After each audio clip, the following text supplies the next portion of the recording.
Welcome back to the channel. This is Trendy Storm, and you're watching what if Fem-Naruto became brutal with an OP bloodline. If you enjoyed this video, please like, share, and subscribe to this channel. Now wasting no time, let's start the story. Yoko no Kyuubi before attacking the village of Konoha. A nine-tailed demon fox used to roam the land in peace up until the village chief. Many shinobi perished in the battle against the enormous beast. The beast has been vanquished by the Hokage in order to save the village. The villagers thought the Hokage had killed the Kyuubi by giving his life. The shinobi in the village were unaware that the entire village would soon understand what hell meant. After 5 years Uzumaki Naruto, when the Kyuubi attacked, the child lost her parents and became an orphan, a disobedient child who will hit you first and then apologize after your body has been beaten up naturally. This has made Naruto unpopular with many parents. She was expelled from the orphanage after repeatedly beating the kids there before Naruto vanished from the village. She spent a brief period of time living on the streets. Someone took care of an orphan when no one else did. Naruto questioned the cloaked figure, "Why did we leave the village, mister?" The man continued to walk down a path without responding to her. Although she was unable to see the man's face, he assured her that she would become a strong kunoichi. He asked in a demanding tone that would make you want to comply with him, "Do you know you have a seal on your stomach?" But Naruto didn't give a damn. She pulled up her shirt to reveal her stomach, but all that was visible was skin. "What seal?" she asked. She noted, "There is no seal." The man said, "I thought so," and went on down the street. Naruto simply complained and kept on following this man. Both have discovered a secret entrance to a mountain with Naruto at his side. The man entered the tunnel and lit a lantern that was lying on the floor. Although Naruto saw strange-looking markings on the tunnel walls, he chose not to examine them. They kept going down the same path, which irritated Naruto because it went on and on. Naruto soon had the impression that she was carrying enormous weights on her back and would soon pass out, but she persisted. The man's words, "Interesting," attracted Naruto's attention and made him feel somewhat relieved for a brief respite. "We've been walking for 13 hours and you should have collapsed 5 hours ago." Naruto cried out, "13 hours?" as she heard her echoing out of the cave. The man pointed out, "Yes, it took 3 hours to get to the cave and 10 hours to walk down this path, not to mention the gravity seals and repeat seals that were placed on the walls." Naruto wanted to beat the man to death, but he lacked the strength. Naruto asked, "Seals?" and the desire to beat this man vanished. "The cave has seals engraved on the walls. The gravity seal will increase the weight of the people that enter this cave. I'm guessing you didn't notice this?" he inquired, and Naruto simply nodded. The repeat seal is a complicated and useful seal. It creates a rift in space that once you pass one of the repeat seal you will activate it, and once you pass the second one you will be sent back to the previous repeat seal. Basically we have been walking down the same path over 100 times. For not telling her this, Naruto truly wants to beat this man to death. Naruto simply wanted to hear her words, "Why the fuck didn't you tell me? That's some mouth you got. I wanted to see how far you can go. What you didn't notice is that you were constantly using chakra to walk normally against the gravity seals. Of course, that ended 5 hours ago when you were ready to collapse." The man replied and raised his hand to create a seal with it. He yelled, "Kai!" Naruto felt lighter. She let out a sigh of relief and started stretching. He commanded, "Follow me." Naruto simply did as he was told. Both of them entered a massive cavern that Naruto could partially see. When he arrived at the center of the cave, the man said, "Tell me, what do you know about the Kyuubi?" Naruto looked at the man, who began to consider the situation, and said, "I don't know. I was told that the Kyuubi was killed by the 4th Hokage." He performed some quick hand seals and said, "I see seals on the wall. Add brightness to the space." They formed a circle around Naruto by connecting in the middle of the ceiling, moving down the walls, and ending in the middle of the floor. When the seal circle activated, she fell to her knees. He shocked Naruto by saying, "I see you are the Jinchuriki of the Kyuubi no Yoko." In an attempt to prove it, she said, "What? I'm a Jinchuriki." He approached her and lifted her shirt, revealing the seal that contains the demon. "Jinchuriki, a human sacrifice that holds a demon in your body, but I'm wondering why your village didn't know you have a demon inside you. The village most likely thinks that the Kyuubi were killed by their cherished 4th Hokage. The 4th, at least, was intelligent enough to understand that a Biju cannot be killed." He dropped the shirt and turned to face her. "Really? Take a look at her. She is battling the seal's effects for a Jinchuriki. The seals were intended. She is still struggling to stay awake even though the seals suppress the demon's chakra, and that walk was meant to deplete her of her normal chakra."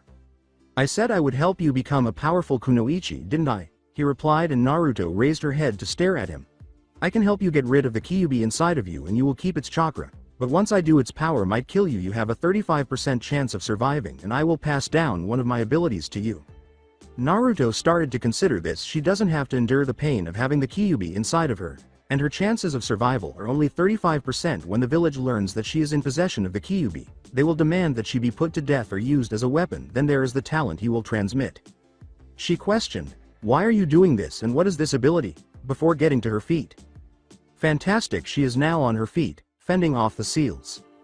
There is now a 69% chance of survival. He pondered. Naruto showed no reaction when he said, "First is that there will be criminals coming after you. I say that they are as strong as a cage. Second, I want you to be able to defend yourself. I may be able to get rid of the Kyuubi, but these people will be after its chakra. Once you turn 16, the Kyuubi's chakra will become your chakra, but if they get a hold of you before you turn 16, you will most likely die." As Naruto began to absorb the seals on the ceiling, walls, and floor, the man explained, "What you see around you is the procedure to get rid of the Kyuubi. This will convert the Kyuubi's chakra into a tattoo on your back. It is called the Jigoku Uyoku. Since the Kyuubi is the king of hell, you might name the bloodline similar to the meaning of hell." "The wings of hell," Naruto uttered, his smile now sincere. "I like it." Jigoku Uyoku has 4 stages right now. The seals are converting its chakra and will be placed on your back and back arms. The first stage is the tattoo will show on your left arm that will look like a fire wing. The second stage is the same as the first but on your left arm. The third stage is the tattoo will extend up your neck and onto your checks and go to your lower back. Basically it will cover your entire back with some skin showing. The final stage will only be achieved once you turn 16. The tattoos on your back and arms will leave your body and stretch out in the air. This will look like you will have wings. The man has been saying, "That is all I know about Jigoku Uyoku." The entire time the seals have all spread to Naruto's arms and back. The man went through 100 hand seals and pressed his hands onto the girl's back, saying, "Oh, if these criminals catch you, they will be able to convert what has been converted to your chakra to the Kyuubi's chakra and you will die if they succeed." Nothing occurred until Naruto experienced excruciating pain in her arms and back. The red glow of the seals indicated that the Kyuubi was fending it off. Naruto tried not to scream when she felt like her back was melting off, but she was at her breaking point. For some reason, the procedure turned her hair white, and her whisker marks vanished. I see I have miscalculated. As the procedure proceeded, he disregarded this and turned to face Naruto. He covered her eyes with his hands. "It seems you will have a greater chance of surviving if I do this now." All Naruto could recall from that night was the increased pain in her eyes, regardless of what the man was doing. After that evening, she ended up in a respectable apartment in Konoha. Her arms, neck, cheeks, and back were all wrapped in bandages, so she wasn't lying on her back. She looked around after sitting up. It wasn't a bad place. It was a single-family apartment, 1 room with a kitchen and living area combined with a bathroom. She kept wandering until she came across a scroll on a kitchen table. She unfolded it and started reading. "Naruto, pay attention to the process is a total success. Since the Kyuubi is no longer inside of you, it cannot impede your development or interfere with your bodily functions. One adverse effect was that it caused your hair to turn white." When Naruto immediately went to the bathroom, she discovered that her hair had turned white instead of sun-kissed blonde.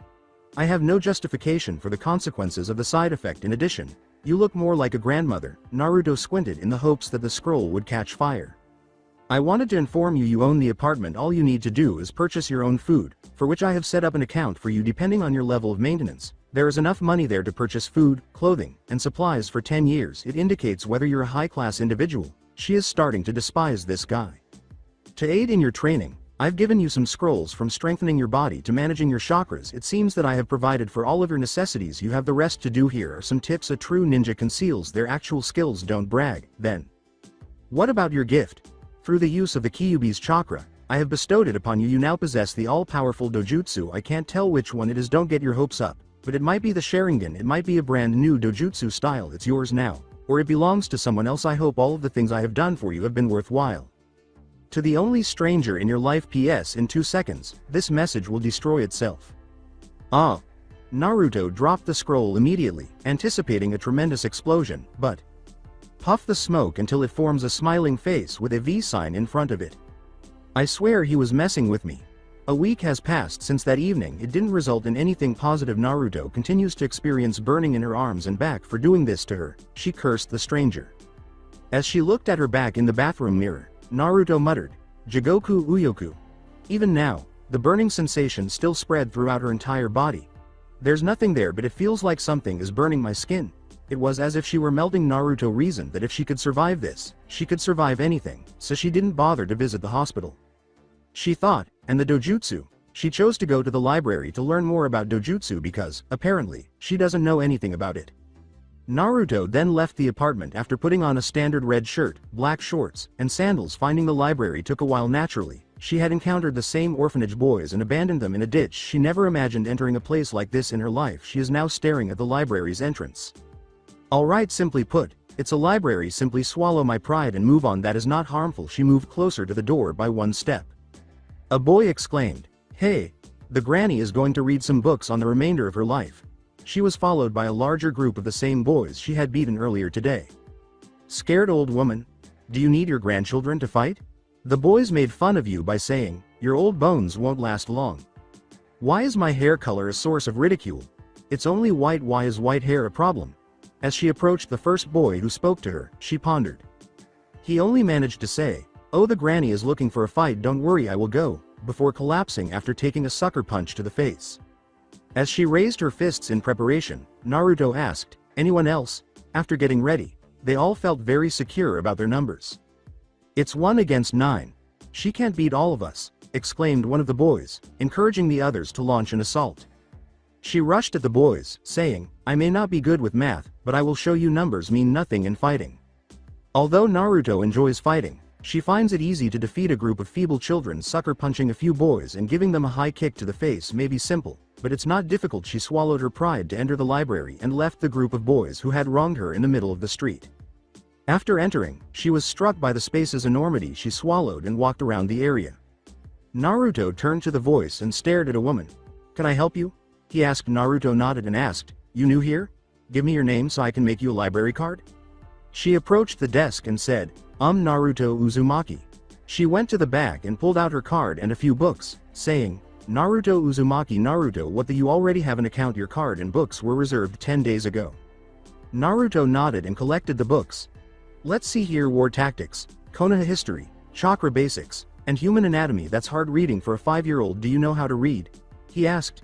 "Since they are civilian books, you will hold it for 2 months. If you want to hold the book longer, you just have to come back with the book and sign it out. Now have a good day." Without bothering to inquire, Naruto discovered who was responsible for this, and she was eager to leave. One of the same boys she had beaten up interrupted the walk home, followed by his caretaker. The boy, feeling tough with one of the caregivers keeping an eye on him, remarked, "The granny isn't so tough now with her books in her hands." The boy remained silent as Naruto went home, responding, "Keep calling me names, you idiot. It's easy to have courage when you are at a safe place." Naruto entered her apartment and went to take a seat to begin reading. She glanced at the title and said, "Okay, War Tactics, Too Hard. Human Anatomy again. Chakra Basics, maybe later. Konoha History." She picked up the book and turned the pages until she discovered a section on dojutsu or bloodlines. Naturally, she went on to read the traits of the Hyuga clan members. The Byakugan, the all-seeing eye. The Byakugan can see through objects and is able to see chakra current in the human body.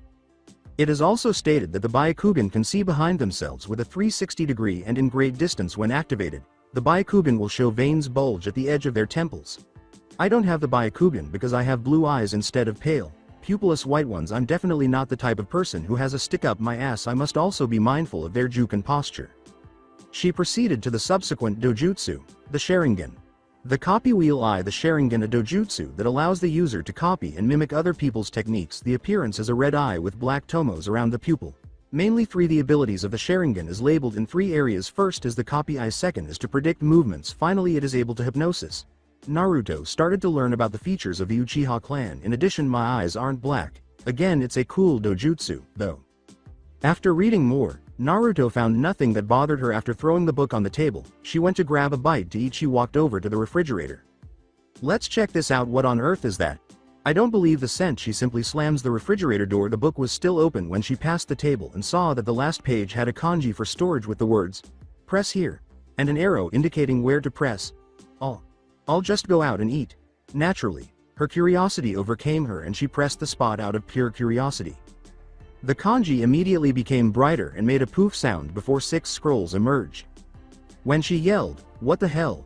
one scroll fell from the table and headed for her feet. Picking it up, she opened it. "Naruto, pay attention. I've handed you some scrolls on taijutsu that were believed to be extinct. I have selected the best ones that are appropriate for you and could calm the raging fire inside of you to help you become an expert in taijutsu. There are also meditation and chakra exercises available. Don't leave them exposed either to the only stranger in your life. P.S. If you study these scrolls and again destroy yourself, you might become an expert in taijutsu. After dropping the scroll, Naruto was consumed by flames. After gathering the scrolls, she proceeded to her room. She searched the area for a place to conceal these scrolls. Naruto opened her wardrobe and took a look around. Since the closet was unoccupied, she took a closer look and saw a loose floorboard. When Naruto opened it, she discovered that she could conceal her belongings inside. I can at least keep a secret stash in this house. She proceeded to pick up and unfold one of the taijutsu styles. She looked at the title, Long Fist. Naruto started reading this scroll and became interested in the long fist. The forms within the long fist style emphasize fully extended kicks and striking techniques, and by its appearance would be considered a long-range fighting system. The long fist is an external stance that primarily works the body and is most commonly used for its kicks. As an acrobat, my body must be worked. It's already dark, so she put the scroll back and went to bed. I'll start tomorrow. Good morning. The white-haired girl rises with the sun. Naruto is wondering why the blinds let in so much light. After making such an effort to hide herself, no matter how hard she tries, she can never hit the sun because it is beating down on her now. At last, she stopped sleeping in and went about her morning routine. She made the decision to go for morning runs around the village. After finishing that, around 2.5 times now, Naruto is on her knees, suppling as much air as she can while perspiring. A 2.5 is fine, is it? As she heard what sounded like a stampede, she thought she noticed a dust cloud moving toward her in the distance. As she glanced over her shoulder as the dust cloud draws nearer, people ask, "What the hell is that?" She would see green if she focused her gaze on the dust cloud. Naruto got up and moved out of the way to avoid running into this object. The dust cloud did not continue as it approached and passed. He didn't need to be so loud, my youthful companion. Enjoying a morning run, I see. Naruto glanced at this noisy individual and saw that he had absolutely no sense of style. He is dressed in orange leg warmers, a vest, and a green spandex bodysuit. What on earth does he wear? When she looked at the man's face, she noticed his strange haircut and the largest eyebrows she had ever seen. She had never anticipated what would happen. Yeah, I'm doing some morning runs to train. His smile and gleaming teeth made him strike the nice guy pose. Training. I have found a young companion whose flames of youth burns bright, he said. What on earth caused his teeth to gleam? In this situation, she was unsure of what to do. When he lowered his voice, Naruto felt some relief. So my youthful companion, what are you training for? He said. Thank you, Kami. She could feel the heat burning in her ears. She pointed to a scroll in her pocket and said, I'm training my taijutsu. The man picked it up and started reading. She nodded and hoped he would like it. This is some style. Did you make this for yourself? She asked. Yash? Then I will help you train and master this style. My youthful companion, my name is Maida Guy. What is your name? My ears are about to pop. Kami. The whole time, Naruto had her ears covered. She responded to him after the ringing stopped. Naruto Uzumaki. Yash. Ms. Uzumaki, the training I will provide for you will be a hard one. Are you youthful enough to master this? The voice again. It would be wise to attend the training. The head start would be helpful to me. Yeah. She put her hands over her ears for protection. With her scroll in his hands, he yelled, Then I will teach you. I will provide you with a training schedule for you to master this long fist now. Do 10 laps around the village, and proceeded to complete his laps around the village. She yelled, Oh come on, and began her 10 laps. After 10 laps, take a 1-hour break and drink a liter of water. Naruto is now standing in one of the training grounds after completing her breather guy's training ground. Most likely there were several poles there, both high in the air and stuck in the ground. The area was encircled by trees and featured an obstacle course. I see you have made it. This here will help you master your style. I've read it over and came to a conclusion that I might not be able to master this style, but I won't let my flames die because of this. Instead I will help your flames burn bright and true. The man was weeping. So what will I have to do? She truly doesn't understand the scrolls concept, and the guy held back his tears. He walked over to a long, thin piece of wood on the floor and said, From what I have read, you will have to learn to be an acrobatic. Your style is well balanced and we will concentrate on your twirling, balance, leaping, and acrobatics. We will do your twirling later. He allowed Naruto to try it, saying, This balance beam will help you with your balance. Without balance, you won't master this. After a few steps on the log, she started to wobble and fell off. She went to try again and said, It's a lot harder than I thought. Guy looked a little disappointed as he said, Once you get tired of that, do some 100 right and left kicks on that pole over there. I must apologize, I have a mission coming up.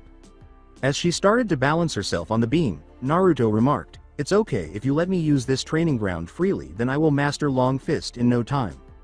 Guy yelled, "Yosh! This training ground is open up for you to use." Naruto was pushed off the beam by the force of that yell. Guy shouted, "Continue to train my youthful companion. If you need help, you just have to ask," and departed, leaving a cloud of dust in his wake. She returned to the balance beam after saying, "I need to locate a shop that sells earplugs." 2 years later, at the age of 7, Naruto spent 2 years perfecting the long fist, and Guy is still attempting to modify this technique to suit his preferences. She wouldn't mind learning another taijutsu style since she already knew how to do it well. She introduced jujutsu, a form of submission, to Guy's style that emphasizes submission techniques, throws, and counterattacks. Guy is willing to train Naruto in this style because he likes it. Naturally, he thinks Naruto is inventing new styles, so there's no need to explain to him that these were outdated fashions. "Naruto, I am so proud of you. You will quickly become an expert in taijutsu." Guy pondered as he considered his approach to Naruto's training. "It will be necessary for me to work on her upper body." "Naruto!" Guy yelled as he attracted Naruto's focus. "This style we will have to work on your upper body and reaction time. Once I am finished with you, you will become a beefed up fighter. I don't mind getting strong, but I don't want to look like some ripped midget." "What? I don't want to look like some freak-looking girl with huge muscles." "Oh. It still amazes me that I referred to myself as a midget." Guy assumed a contemplative pose and remarked, "Don't worry. You will be your youthful self when I get a medicine for you." Naruto inquired, "What kind of medicine?" Naruto was uncertain about the medicine, but it was developed by the renowned Sannin Tsunade. This medicine was created by the legendary Sannin Tsunade. This was created to stop your muscles from growing, but you will keep your strength. This will give you a lean look with a strong body. "So in other words, I will look like I am not strong, but I really am." Guy gave a nod. "When do we start?" As he struck the nice guy pose with his teeth sparkling, Guy exclaimed, "Yosh! We will do 100 laps around the village with 300 push-ups, 100 sit-ups, 100 right, left punches, and we will spar after you done." He then ran down the road to complete his laps. Why am I experiencing this remorseful feeling? 8 years old, 1 year later. Compared to the long fist, jujutsu is much simpler and easier to learn. When Naruto turned 8, a funny thing happened at last. She activated her Jigokugan bloodline. When Naruto activated this bloodline, she had no idea what would happen. The material on her arms and back was burned off. When the tattoo first appeared, Naruto was brought to the market district by Guy. Wearing Guy's Jonin vest, Naruto remarked, "Do we really have to go buy some clothing? I mastered the jujutsu, but do I really need new clothes?" By mistake, she turned on Jigokugan, which caused her shirt to burn off. With his teeth sparkling, he yelled, "That was the 15th time you burned your clothes. It shows that your flames of youth burns so bright, it has to be released to the world." I have yet to determine whether that is genjutsu. As they entered a clothes store, Naruto pondered, "That green abomination he is wearing is something I will never wear." Guy held the same green spandex bodysuit, but it was smaller than she would have expected. "You should try this," she said. Naruto made every effort to stay away from the green and proceeded to the shinobi section of the shop, saying, "Oh, let's keep looking. I need something that doesn't have material on the back." A girl with brown hair pulled back in 2 buns and brown eyes, who seemed to be a year older than Naruto, asked, "Can I help you?" "Oh yeah, I'm looking for some shirts that don't have material on the shoulders, arms, and back," Naruto responded. As Naruto endured her clothes being burned off, the girl said, "Sorry, we don't have anything with that kind of description, but we can do some customizations with some bodysuits." She didn't mind the bodysuits at all, saying, "I'll go with that, so long as it's not green or spandex." She grabbed a measuring tape and took Naruto's measurements, saying, "Okay, let me get your measurements and I'll go do the customizing." After finishing, she proceeded to the rear of the shop. She truly dislikes the way bodysuits look, so she says, "Might as well look for some clothing that I can wear over it." She went to select dark red, black, and red cargo shorts along with a vested zipper shirt that matched the shorts' hues. The girl held up a black bodysuit with no sleeves and no back material and said, "I got your bodysuit finished. It was more like hot pants and didn't cover most of the legs. Fortunately, I'm purchasing some shorts." She grabbed the bodysuit and proceeded to the changing area to put on her new attire. She removed the remnants of Guy's shirt and her Jonin vest. She pulled off her shorts and changed into her bodysuit. Well, it was a comfort fit, as she could see when she looked in the mirror. For comfort, it's a lot as long as I'm not forced to wear that bodysuit made of green spandex. She picked up a vest and a pair of dark red cargo shorts to wear. She noticed that she liked what she was wearing when she looked in the mirror at the mid-back. Her white hair is tied at the neck. She had spiky bangs. This will work. She picked up the remaining clothing and walked out of the changing room. As she approached the counter, she noticed the girl behind it. "Guy, making a purchase. Guy took his vest and put it on as Naruto placed the clothes she had chosen on the counter. "Here is your vest back, Guy-sensei." As he paid for Naruto's clothes, Guy remarked, "Let me get this, Naruto-kun, it's the least I can do to help my student out." Unofficial pupil. As they returned to the training area, Naruto reflected. Guy interrupted Naruto as she was about to offer another style suggestion, saying, "I was wondering if I can. We will need to help you learn how to contain and master your flames of youth." Guy yelled. "Should I inform him that I am descended from his alleged flames of youth? I'll just give him his time." She considered informing him about Jigoku Uyoku, but she didn't want to let him down. "I would have hit or teased Guy-sensei if he hadn't been teaching me." She let out a sigh. "I have truly relaxed while working out with him. I'm not like him. At least as long as there is only one person yelling about youth, I can put up with him. What should I do then? Guy may be obnoxious, but he is quite knowledgeable about this sort of thing." He stated quite bluntly, "You are going to meditate. At least it is not an impossible task." Naruto pondered. Guy showed off some arm and leg bands and said, "But first, here are your weights I have bought for you. I talked to you shortly." 9 years old, 1 year later. The most beneficial mediations were those she and Guy offered. She discovered how to activate her Jigoku Uyoku and can now do so whenever she wants. She discovered that this tattoo improved her strength, stamina, and chakra. She is currently wearing a black trench coat because she is still experiencing issues with it burning off her clothes. She developed a different style during the training and meditation periods, the trickster way. It is possible to shape this form into different forms or styles. Fakes and evasive maneuvers abound in this style. She also uses this to give her kicks more force. For example, Guy refers to her jump twirl kick as Konoha Senpu. She will continue to spin if she misses, landing on the other foot and combining the momentum of her spins into a single, lethal kick. That's all well and good, but she's still lifting weights. Each limb now weighs 30 pounds. Guy persuaded her that this type of training would benefit her in the long run. Despite her objections, having this man as her unofficial sensei is something she now regrets. She hopes Guy will be available to assist her with this chosen style as she heads to the training facility. "I don't believe I can become proficient in this style. It makes these strange hand gestures." When she opened the scroll, she was shocked to learn that such a style existed. "What sort of combat style is this?" "Follow the current breathing techniques. Tranquility of mind. Feel all around you. Longevity and well-being. It's not that bad." Guy was waiting for her when she arrived at the training area. When she approached him, Guy turned to face her and noticed the scroll. As far as Guy is aware, Naruto has already inspired him with her inventiveness.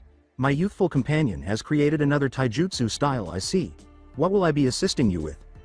How will I tell him about this? I'm at a loss for ideas for this form." Perhaps if Naruto started to consider how he could persuade Guy to adopt this new look. "I understand." In the hopes that it would work, she stated, "I created this style that can only be learned with hard work and the knowledge of this style." With tears in his eyes, Guy exclaimed, "A taijutsu style that can only be got through hard work is very youthful.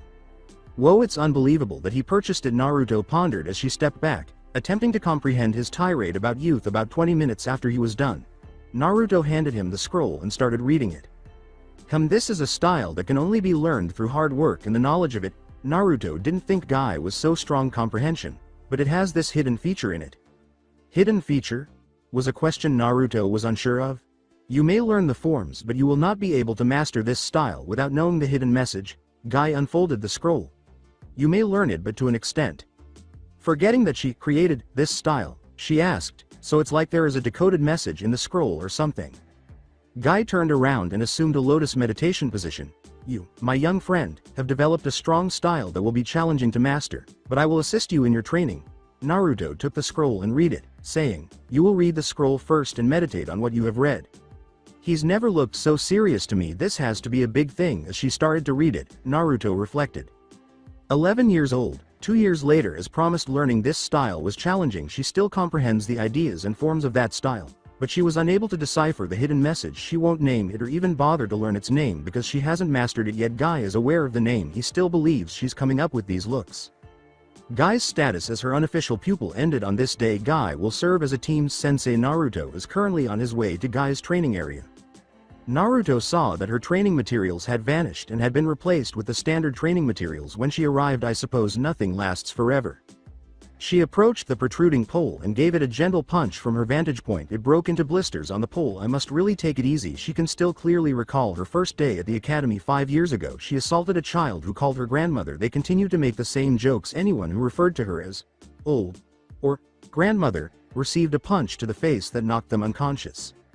Scared, Guy yelled behind her, "My youthful companion has come to train, I see." Don't do that. Naruto isn't particularly terrified of people approaching from behind, but when you combine that with Guy's voice, it becomes even more so you would also leap out of your boots. Guy turned around and followed Naruto into the forest, saying, "Sorry, I just received my team of genin today and about to test them, come with me." They arrived at an open space with an obstacle course. When Naruto saw the old obstacle course she had been using to hone her long fist, he gasped, "That's the..." As they walked toward the starting course, Guy remarked, "Yes, your obstacle course you used to help you master your long fist. 49 seconds is your record. When you were 7, I remember your first try was 12 minutes and 49 seconds when you were 5 inches. Naruto stepped out to check on things.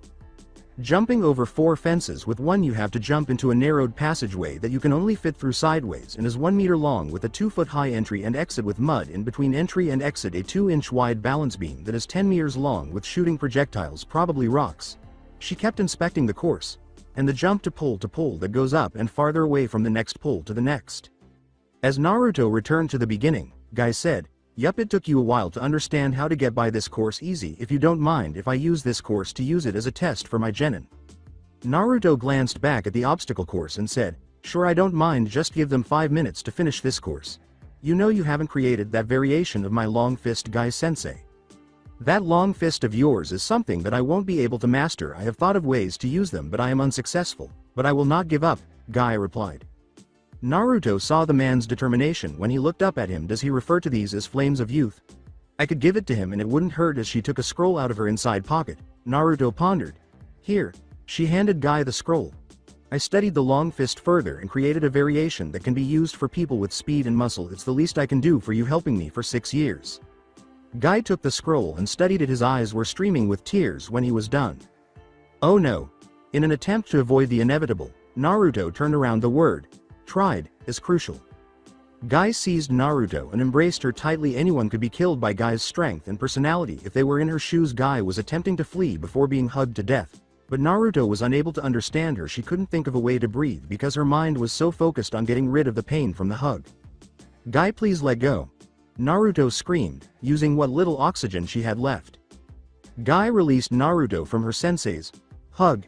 After completing the embrace, she must have broken something because she was on her knees, sucking in as much air as she could while a hand was on her back. "Thank you, Kami, there are no issues." When she felt the flood flow return to her legs, she thought as she got to her feet.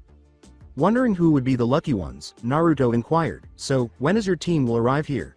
Who will require therapy first, I wonder?" "I will go get them once they are finished with their lunch. Would you like to go meet them?" Naruto turned to depart the training area and said, "No, since I have time before the next semester starts, I will be at the library to see what interests me." She exclaimed, "Tell me how they complete the course," as she walked off the training field. The library. She has only visited the library twice in her lifetime. The first was to look for bloodlines, and the second was to give back some of the books she had finished. She will do this for the 3rd time. She felt for her library card in her pocket. "I want to know if I need to get a new one or if this is permanent." As she entered the space, she pondered, "Whoa, since my last visit, I believe this place has grown." After taking in the library's site, Naruto went to explore and see what caught her attention. She stops after passing roll after roll. She stopped at a roll with a book on the floor. After walking backwards once more, curiosity triumphed. Then she went to get the book. She was intrigued by the phrase, "Psychology for Beginners." After picking up the book, she read the title and opened it at any random page. She turned to the next page and read, "How to use people's facial expression to tell what they are feeling." She is now intrigued by the topic of truth or lie, body expressions. Naruto noticed an empty area as he looked around to see where this book originated. She observes that the shelf was stocked with books on interrogations and psychology. She went to look through the interrogation books after grabbing one.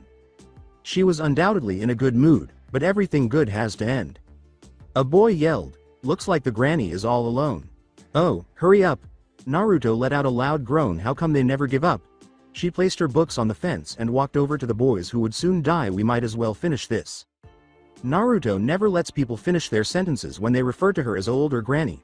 "We're genin, what can an academy granny like you see, eh?" This man fainted after taking a hard kick to the head. She glanced at the boys and said, "One down." She charged in with a whirlwind kick, knocking out 2 of them and giving the final one a quick kick to the chest. 3 more to go. They refer to themselves as genin.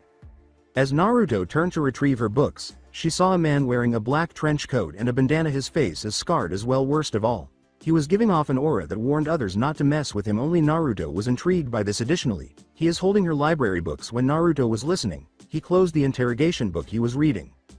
His voice was strong as he asked, "What's your name, kid?" Naruto Uzumaki. She had no intention of opposing this man. "How old are you? Why is he questioning me?" Naruto pondered. 11 years old. "And you defeated fresh out of the academy genin. You're also on the last year of the academy, are you?" Naruto gave a wink. He examined the books in his hands. Naruto nodded without hesitation, saying, "You interested in interrogation?" Naruto flinched as the man examined her, saying, "Your taijutsu is also high jonin from what I can see from your 5-second bout, and you didn't leave yourself open or let down your guard, and you're still holding out your guard. Her Chunin must be high. Her abilities will deteriorate if she stays in the academy." As Naruto remained in the same spot the entire time, the man started to think. Naruto turned to face the smirking man and said, "My name is Morino Ibiki." As he was astounded by this title, Naruto declared, "I am the head of the interrogation and torture squad for Anbu. How would you like to become an interrogator for Konoha? You don't have to work on the stage, but work behind the curtains. I can make you my apprentice and you will also receive the top training." Ibiki replied, "I won't have to question naive idiots if she agrees. Work in the background. I can work covertly and don't have to demonstrate my true abilities." Naruto considered her choices mostly, anyway. She made up her mind and is reassuring me of the advantages of this choice. "What will happen if I accept?" she asked. "If you accept, you will be trained by me personally. I will teach you everything I know, and with the Anbu library will be opened up to you." Ibiki replied, "Simply answer, yes. You seem to truly want this, but in order to formalize it, I need you to say so. When do we start?" Naruto is currently seated at a table with 2 chairs in a room. One was in front of the door, and the other was across from it. Ibiki clarified that Naruto must undergo processing to determine whether or not she is not a spy or something similar. She shared her information and the time she spent with Guy with them. The fact that she isn't yelling about youth surprised them all. It was bad enough to have one guy. She also explained to them the capabilities of her bloodline. Jigoku Uyoku. The fact that she is a skilled fighter despite not knowing any ninjutsu or genjutsu pleased them the most. According to Ibiki, they can use their training to address that. To perform a memory search, they also brought in a man named Inoichi Yamanaka. She didn't want to go through that experience again in her lifetime. An hour prior, Ibiki was wrapping up his conversation with Naruto when a man with blonde hair in a ponytail entered through the open door. It was a little dark, so she was unable to make out anything else. Ibiki said, "Inoichi, this is Naruto Uzumaki and will be my apprentice once is all done with." The girl nodded in response to the man's nod. She passed the lie detector test and her mental condition is stable, so we just need a memory search to finish up and I will start her training. As Ibiki merely squabbled at the question, Inoichi asked, "Did you tell the Hokage that you picked an 11-year-old girl that is still in the academy to be your apprentice?" "The old man will probably deny my request and say that she will need her childhood or innocence or something like that," Ibiki responded. Naruto added, "That's what I said." For her opinion, Naruto gestured to the stack of yen in the center of the table and said, "We also made a bet. If he is going to say something like that, I got 10,000 yen, says that he will first deny and say something like childhood." Inoichi noted, "There's more than 20,000 yen in there." When Ibiki left the table and headed for the door, he said, 240,000 yen, and 21 of them say he will just completely deny it on the spot and close the conversation. "I'm going to make this official." Ibiki closed the door behind him without responding to the question. "You're one of the 3, aren't you?" Inoichi withdrew 10,000 yen, and Naruto snatched the cash and piled it up, saying, "I'm in on this." Inoichi questioned, "Did Ibiki explain why I am here?" Naruto nodded. He performed some hand seals and said, "Okay, get ready." Inoichi exclaimed, "Mind walk technique," as Naruto and his body went limp. The mindscape of Naruto. Inoichi discovered himself in a maze-like tunnel made of gray brick and stone. A typical 11-year-old girl's mindscape. He simply went through the tunnel, which was made entirely of brick and stone. As he descended, he observed that the maze's brick walls were growing considerably darker. He simply ignored it and went on. He was staring at a normal door as he made his way through the maze. She must store her memories there. The door was locked. He thought as he reached for the knob to open it. Oh no. He chose to pick the door. After he kept trying to open it, it unlocked it, which surprised me. It was a little too simple. He expected to discover memories when he opened the door, but instead he discovered another labyrinth to negotiate. This may take a while. Naruto's mind for 5 hours 5 minutes in reality. It was difficult for Inoichi. He made his way through 9 different types of mazes. Some people have mind traps. They were in the 9th one as he passed through maze after maze. The area also became hotter, redder, and darker. Additionally, he passed through a few doors that became increasingly difficult as he proceeded. The initial one was simply locked. He also had to use his picking skills because the second was locked with an extra one.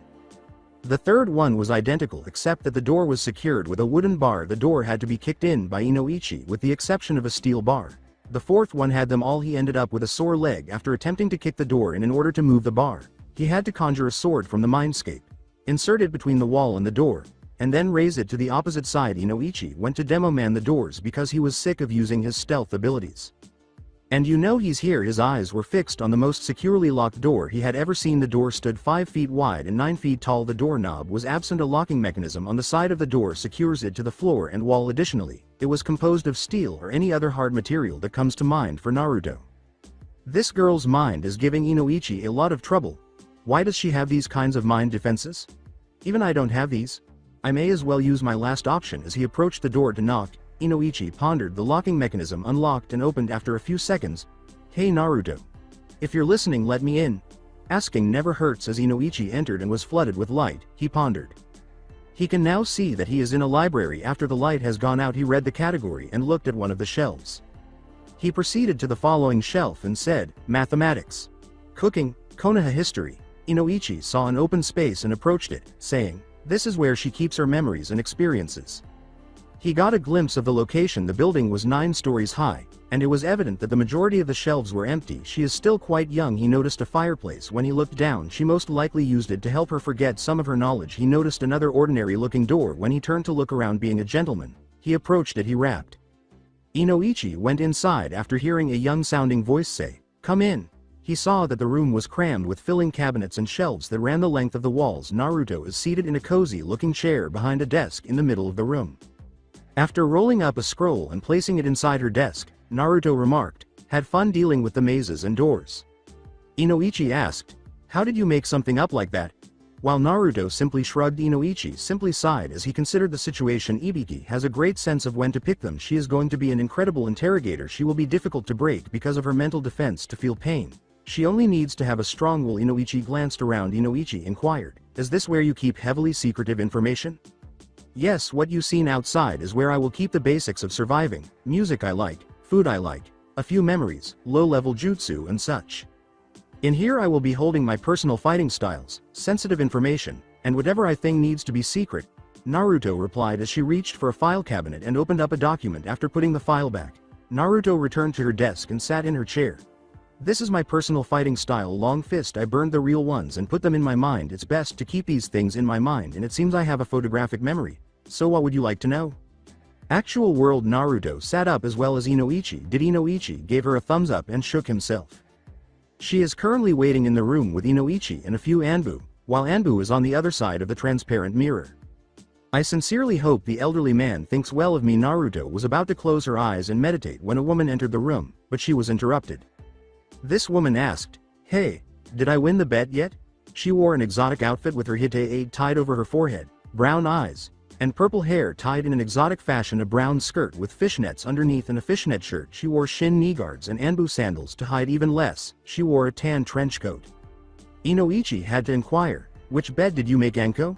When Anko noticed the money on the table, she said, "My money is on for the innocence part." She reached for the cash, but a kunai stopped her just as her hand was ready. She saw Naruto when she looked up to follow the source. As she took the kunai from the table and approached Naruto, Anko remarked, "Oh, the little girl is trying to stop me." Even though everyone in the room could see Anko wearing the smile, Naruto maintained a straight face and said, "You haven't won yet." Those familiar with this smile backed off. Even though she did, Anko's smile remained intact. Holding a kunai against Naruto's neck, Anko remarked behind her, "Little girls like you won't last long in this department." Naruto simply grinned. She pressed the kunai against Naruto's neck to extract blood, saying, "I'm acting tough, are you?" She felt a tap on her thigh. At that moment Naruto was holding a kunai between her legs when she looked down. As Naruto continued to tap her kunai against Anko's thigh, she spoke with a smile that made Anko very proud and asked, "What's more important, my life or your self-pleasure?" Anko took off the kunai, and Naruto followed suit, saying, "You're one sick kid. You know that I'm liking you already?" Anko tasted Naruto's blood by licking up the blood that was on her kunai. "Well, I already really like her." "Whoa. We've got another Anko." Kami assists us. Were the shocked thoughts of Inoichi and the Anbu present in the room? After a few minutes, Ibiki came in. Appearing to the Anbu to be normal, he remained standing at the exit without saying anything. Inoichi broke the silence by asking, "What's the verdict?" Anko, growing impatient, said, "Spill it." After moving to the table, Ibiki sat down from the wall and sat down at the table. "Naruto, you know that life as an interrogator is a hard life, right?" Naruto gave a wink. "As an interrogator you will be holding key information in Konoha which will make you a target for the enemy to kill you or retrieve the information you hold." Naruto gave a nod. "It took all the knowledge I have to convince the Hokage to make you my apprentice, so, as of today you will be trained to become an interrogator, but will continue on with your weight training and teach you the necessities of being an Anbu, which includes ninjutsu, genjutsu, and anything that interests you." Ibiki nodded in response to Anko's question. "She's in right, so what about the bet?" Ibiki made the calculations and gave some of the money to Anko, who gladly accepted it. Inoichi simply took it and left the room as the others muttered something about dishonest captains. The Hokage denied it and said losing her childhood and ruin her young mind, so the 250,000 yen will be split. Naruto received her share from Ibiki. While Ibiki grinned at his new apprentice, Naruto inquired, "When do we start?" 12 years later, 1 year later, during her time training under Ibiki, Naruto has experienced a great deal. Naruto was absorbing everything he threw at him like a sponge, and Ibiki discovered this. Some of Ibiki's interrogations were shown to her by him. She accurately determined whether the inmate was lying, relaxing, or starting to crack when he asked her to do so. He even forced her to watch Anko being questioned. She looked a little green and was covered in blood when they were done, but she held her stomach.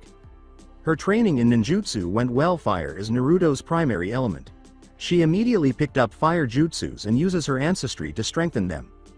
She was struck in the center by a grand fireball jutsu during one of her ninjutsu training sessions. They sent her right away to the Anbu infirmary, where they discovered that although Naruto's clothing was irreparably scorched, she had no burned flesh or marks. Naruto's fire resistance was later confirmed. Anko made the most of this by using fire jutsu after fire jutsu on Naruto while she was training her. Anko's new pastime was burning off Naruto's clothing. Anko was disappointed when Ibiki ordered fire-resistant clothes for Naruto. Anbu, who had purple hair and wore a cat mask, started teaching Naruto how to wield a sword. Naruto became interested in fighting at close range with a wakizashi. She holds her right hand in a reversed grip and switches positions as needed. 2 of them were hers. She keeps the second wakizashi in case she loses her primary one. Everything was fine until her eyes started to burn. Ibiki asked, "What is the situation?" as she entered the infirmary and saw Naruto lying on a bed with ice packs on top of bandages covering her eyes. As she watched Naruto on the bed, Anko said, "Don't know, we were sparing in one of the training rooms until Naruto felt her eyes being burned out. I brought her here and the doctors couldn't find out what's wrong, so they just bandaged them up and gave her some pain pills. Then she fell asleep once she settled down." Anko nodded. "Is that everything?" Ibiki exhaled a sigh of relief. "Do you have some theories of what happened?" Anko simply shrugged. Ibiki simply shook his head. "No, perhaps all those fire jutsus we threw at her has finally caught up to her." Ibiki worked up his brain and said, "If that was the case, then she will be in here with third-degree burns." Then an idea struck. Ibiki said, "Jigoku Uyoku." Anko simply stared at him as though she were going crazy. Anko simply looked perplexed when he said, "Her bloodline gave her multiple abilities." Anko finally understood what Ibiki was implying when he said, "First is the ability to survive in fire, which is one of the body bloodlines. Second is her highly affinity to use Goka, hellfire, which is in the category of chakra bloodline. Lastly, are her eyes." Ibiki nodded, and Anko remarked, "So she is gaining a dojutsu." She did say when she first was 5 her body felt like it was being burned and now her eyes are starting to develop in a painful kind of way, Ibiki said. After reading Naruto's past, Anko asked, "How long do you think this will last?" "If I remember correctly, that burning thing lasted for a week. We can only allow her to get some rest. We have no idea how long it will last. It might be a few weeks or even months."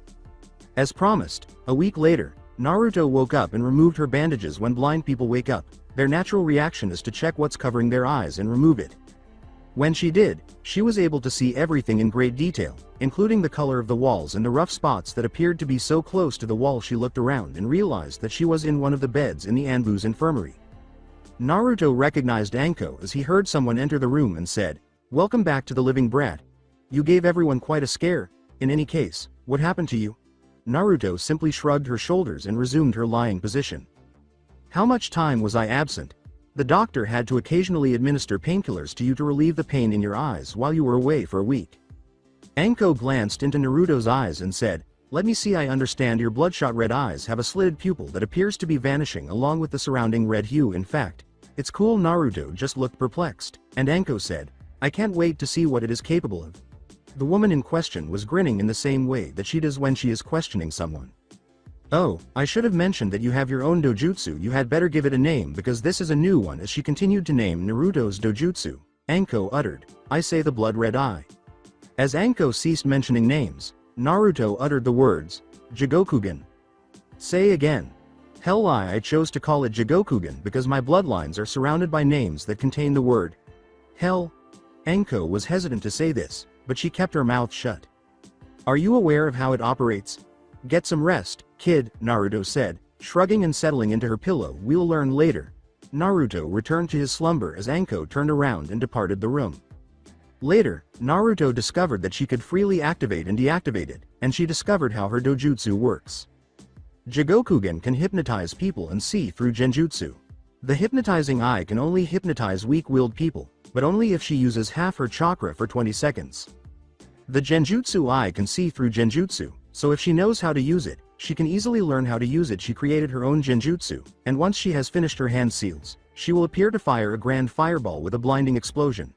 Once it clears, the surrounding area will appear to be burning, and the sky was filled with red clouds. People will typically panic when they see this, giving Naruto enough time to capture or kill the target. She named it Hell on Earth Jutsu.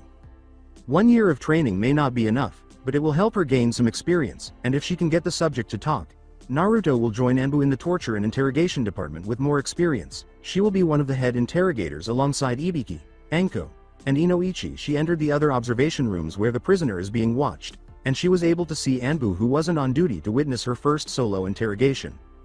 "You guys aren't here to condemn me, are you?"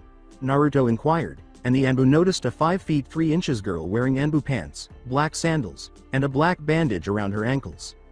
She is still dressed in the black, sleeveless, backless bodysuit with the belt wraps that formed an X on her chest, encircling her neck and stomach. She is also holding 2 wakizashis parallel to her spine, which are sheathed below. She is also dressed in a waist-length black coat. Her bangs covered her right eye and black hide, and her white hair was tied at the neck and fell to her ass. Her eyes stood out the most because they were ice blue and icy.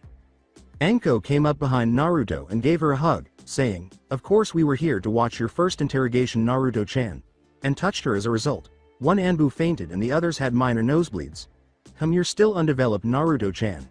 Naruto made an effort to refrain from groaning or doing anything that would motivate Anko to take action. Since the man didn't need to see what Anko was doing, Ibiki said, "Anko, please stop groping Naruto so I can explain what she will need to do." "Spoil sport."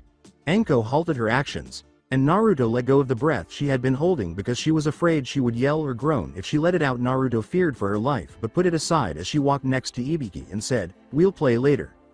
When Naruto peered inside, he saw a silver-haired Chunin wearing the required Chunin attire, except for the vest and pouches. The guy's name is Mizuki. He tried to steal the Forbidden Scroll in the Hokage Tower. He succeeded, but didn't make it out far. Naruto nodded and walked to the door, saying, "You will do whatever it takes to find out why he stole the Forbidden Scroll and work your way out from there." Naruto paused to hear. Also, Ibiki gave Naruto a fill, and she read it over before nodding. "There will be a bonus if you make him confess the murder of his teammates." In the room used for questioning, Mizuki is furious angry after successfully stealing the scroll. He nearly fled the village before being apprehended when he happened to cross a patrolling Anbu. He is now in a room, strapped to a chair, and blinded by a light, making it impossible for him to see. Mizuki heard a chair being pulled out and someone sitting on it. As the door opened with a sigh, the individual opened a file. He heard a young, feminine voice say, "Your name is Mizuki, right?" "Who wants to know?" He was aware that a knowledgeable Anbu was questioning him. The woman sounded serious as he nodded, saying, "I'm the one asking the fucking questions. Her is your name Mizuki?" "What? I didn't quite get that, so fucking talk," the girl said, sounding hostile and unable to respond. Within the observation room, Ibiki remarked, "She's spending way too much time with you." Anko appeared to be in pain. Anko defended herself by saying, "I didn't teach her that. All I taught her is to look tough and be aggressive." Ibiki let out a groan. Ibiki remarked, "It looks like she took what you said seriously and it looks like it's working." Mizuki appeared somewhat alarmed. Within the questioning room he started to perspire as he said, "Yes, my name is Mizuki." Mizuki nodded and heard the file being closed. "You're 24 years old, made genin at 12, made Chunin at 17, and became an instructor for the academy at 22, is this correct?" She asked. Mizuki recoiled when Naruto said, "Now here is the heavy stuff why a Chunin like you chose to become an academy instructor." "I must have irritated someone." Mizuki said nothing. Mizuki said nothing. "Why would a low-level Chunin like you steal the forbidden scroll?" Naruto can see him trembling slightly as he starts to break. "Someone as weak as you won't be able to master any of the jutsus in that scroll. Heck, you'll probably end up dead in the forest somewhere. Hell, if you didn't become an instructor, you could have continued on and learned those jutsus when you make Jonin." Mizuki broke his silence by yelling, "I didn't become an academy instructor by choice." Within the observation room one of the Anbu said, "Holy shit. She actually broke his silent treatment without torturing him." The others nodded in agreement. Ibiki kept watching while Anko pouted, "Aw man, she's not going to inflict some pain, is she? She won't resort to that if she can't make him talk by talking." Ibiki replied, "She's using the man's pride by calling him weak. She is making the man talk, defending his pride." Returning to the interrogation chamber, Naruto edged the man forward and said, "What, didn't you become an academy instructor because you weren't strong enough to cut it as a ninja?" "I became an academy instructor because the Hokage doesn't trust me because he couldn't give me any higher missions," Mizuki yelled. Mizuki nodded, and Naruto sounded as though she was believing him when she said, "No wonder he didn't trust you." Mizuki appeared enraged as she stated, "The Hokage couldn't trust you because you were too weak to do any higher missions. I mean, I wouldn't trust someone who couldn't handle a simple rank mission. You did lose some of your teammates during your missions, no wonder they put a weak Chunin like you in the academy." Naruto continued to batter the man's pride. "Now that you spend your time in the academy, you are as weak as the children you trained." Mizuki defended his pride, which has sealed his doom, by saying, "I am not weak. I killed my teammates. That proves that I am stronger than them. I could have become stronger if I escaped with the forbidden scroll and handed to Orochimaru so he can give me strength he promised me." Within the observation room Ibiki was beaming maniacally and could see that Naruto was still striking Mizuki's pride without him realizing that he was confessing, while everyone else in the room was stunned. Ibiki simply nodded as Anko, still in shock, asked, "Did she just?" "At the both," she uttered, still in disbelief.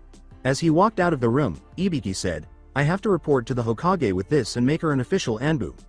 The Anbu were still wearing their masks, but you could tell they were still shocked as everyone stood there. Naruto couldn't stand the man shouting about how strong he would get, so she left the room. "I think I overdid it?" As he approached Naruto, Ibiki said, "No, you did perfectly. I'm on my way to the Hokage's office and you will report Mizuki's confession." Naruto gave a nod. Within the office of the Hokage, Naruto reported how she had questioned Mizuki about his confession and how he had met Orochimaru. After Naruto concluded, the Hokage took a long drag from his pipe, and that's pretty much it. The Hokage remarked, "So Mizuki is one of Orochimaru's subordinate?" With a explained look on the Hokage's face, Naruto told him, "I highly doubt it. She was trained to recognize these kinds of expressions. Mizuki never had contacted Orochimaru since he first met him and he didn't know where to find him." The Hokage said, "So he was just pressing his luck for searching for him?" Naruto simply nodded. "I guess I was mistaken about her. She is incredibly skilled at interrogation." Ibiki discovered a superb apprentice as Ibiki gave him Naruto's ninja file. The Hokage pondered. Naruto Uzumaki is his name. Gender, female, 12 years old. Jonin High Taijutsu Mid. Chunin is Ninjutsu Genjutsu, Chunin Mid. Fire is an elemental affinity mentality, consistent. Ninja rank. Anbu Chunin Unofficial, Ibiki's apprentice. Jigoku Uyoku, Goka, and Jigokugan are bloodlines. Department of Anbu. Interrogation and torture. She is a versatile ninja. She will be a formidable ninja with just a little more experience. As the Hokage absorbed Naruto's appearance, he pondered. She is wearing weights and a few concealed weapons. The Hokage took a file from his desk, started filling it out, and called for an Anbu to deliver it. The Anbu then departed. "So she passed her entry test for entering Anbu and I just need to make it official. You need head back to Anbu HQ to get your Anbu tattoo and picture." Naruto attracted the Hokage's attention by declaring, "I won't be able to get my Anbu tattoo. My bloodline Jigoku Uyoku burns off anything that is foreign in my body, like other tattoos, poison and such." The elderly gentleman was just grumbling. Naruto nodded and shunshin to headquarters, saying, "Just go to HQ to get your picture taken and fill out the necessary forms." The Hokage glanced at Ibiki and noticed that the man was averting his eyes. "You had to take in an apprentice, didn't you?" he asked. He rubbed his forehead and moaned, "This is too old for me." After 2 months, being an Anbu operative is a laborious job. You sleep for short periods of time and long hours. You perform demanding and exhausting missions. She merely trains and conducts some interrogations. With the exception of Naruto, she spends the majority of her days at Anbu headquarters to avoid publicity. But news of Konoha's new interrogator spread. This new interrogator is said to be capable of sending you to the gates of hell. Rumors can be very misleading, of course. But word spread that the people this person questioned were so terrified that they were willing to tell anything. Naruto is now taking her personal tools and making her way to one of her interrogation rooms. She was called in to question Anukanen while she was practicing her fire techniques. When she entered the room, 2 Anbus were standing guard at the door. One of the Anbu gave her a file of the prisoner and said, "You got a new one, Yami-san." Naruto asked, "Do you really have to call me that, Anbu-san?" After being called that, after attempting her own method of questioning, they both gave a nod. Naruto simply sighed and said, "Unless you want us to call you by your real name, besides your new name is getting out and you are getting well known by that name with the rumors." Naruto entered the room and saw what she usually sees, saying, "Damn it, those rumors are completely exaggerated." The prisoner is seated behind the light to prevent him from seeing him, and the light is blinding him. She opened the file and took her usual seat. "A shinobi from the Iwa Denko Kuroki. She is a 27-year-old Jonin. He needs me to extract information from him because he is holding a stolen scroll that he has hidden somewhere." She glanced at the man to gauge her approach to questioning him. "He is a skilled shinobi. I can't hypnotize him because he has a strong mind, and I can't hit his pride. It's not my style to torture him. I can frighten him, though." "Your name is Kuroki Denko and you're from Iwa, is that correct?" The man, who seemed certain that he would hold against the girl, said, "Yes it is, and you can't be the head interrogator. You sound too young. I'm not important that they send in a little girl to interrogate me. Who are you anyway?" Although he cannot see her, he is able to identify voices. "Who I am is not important, but I can give you my nickname. It is Yami." He hesitated. Kuroki started to perspire and said, "Off from that small movement, you must have heard of me." "Well, I might as well get started." Naruto activated her Jigokugan after going through a few hand seals technique of the underworld cavern. After completing her jutsu, she turned to face the man. Kuroki attempted to see past the dazzling light, but all she could make out was a red eye with a slit. The eye grew brighter and brighter until he was unable to close his eyes due to blindness. His entire body started to sway, and when he opened his eyes, he discovered that he was in a 3-foot wide, 10-foot long boat. Looking farther out, he saw that the water was a black-looking substance and that there was only a lamp in front of a path in a dark cave. He heard his voice echoing down the cave, "Where the hell am I?" Kuroki turned to see a girl rowing the boat with a black cloak over her face, saying, "You're in the path to hell. This cavern is connected to the gates of hell and I am taking you there." Panicked, he sealed his hands and said, "What about the interrogation? This can't be real. It must be a genjutsu." Kai. But nothing took place. She sounded icy as she rowed the boat, saying, "You were wasting my time, so I might as well take you to hell." "Oh, I forgot to mention I do have the ability to send people to hell and your techniques won't work down here."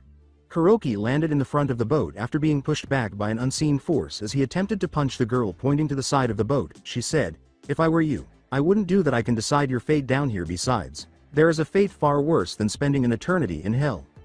He took the lamp and carried it to the side of the boat, where he saw a pale creature with sharp-looking teeth and claws, no ears or eyes, and some missing flesh on a platform. It screamed or screeched, attracting more of the creatures to the area and pursuing them along the trail. He started to panic and stumbled on his own feet, landing on his behind. "What are those things?" he asked. Kuroki stared at her in terror. "Those are ghouls. They were once humans. As far as I know, they roam around these caverns looking for food. And guess what?" he said. He started to panic and was ready to get off the boat when he heard the words, "You're down in the food chain." That stopped him. "What did I just say?" he asked.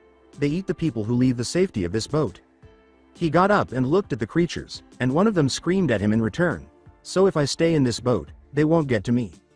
Kuroki looked at her and said, "In fact, I decide whether or not you are worthy of entering hell." She suddenly materialized in front of him with those slitted red eyes, and he retreated back to fall out of the boat. "Since you were wasting my time explaining this to you, I might as well leave you here to be amputated, impaled, gutted as many times until you go insane for eternity." The girl was still rowing away when he splashed his way to the surface. "Wait," she said, ignoring him as she rowed the boat on. "Please don't leave me here," he exclaimed as he turned to face the ghouls that had leapt into the water and were swimming in his direction. "Please." She kept rowing the boat when she noticed the man swimming in its direction and asked, "You were wasting my time. Why should I help you?" He proposed, "I could give you some information."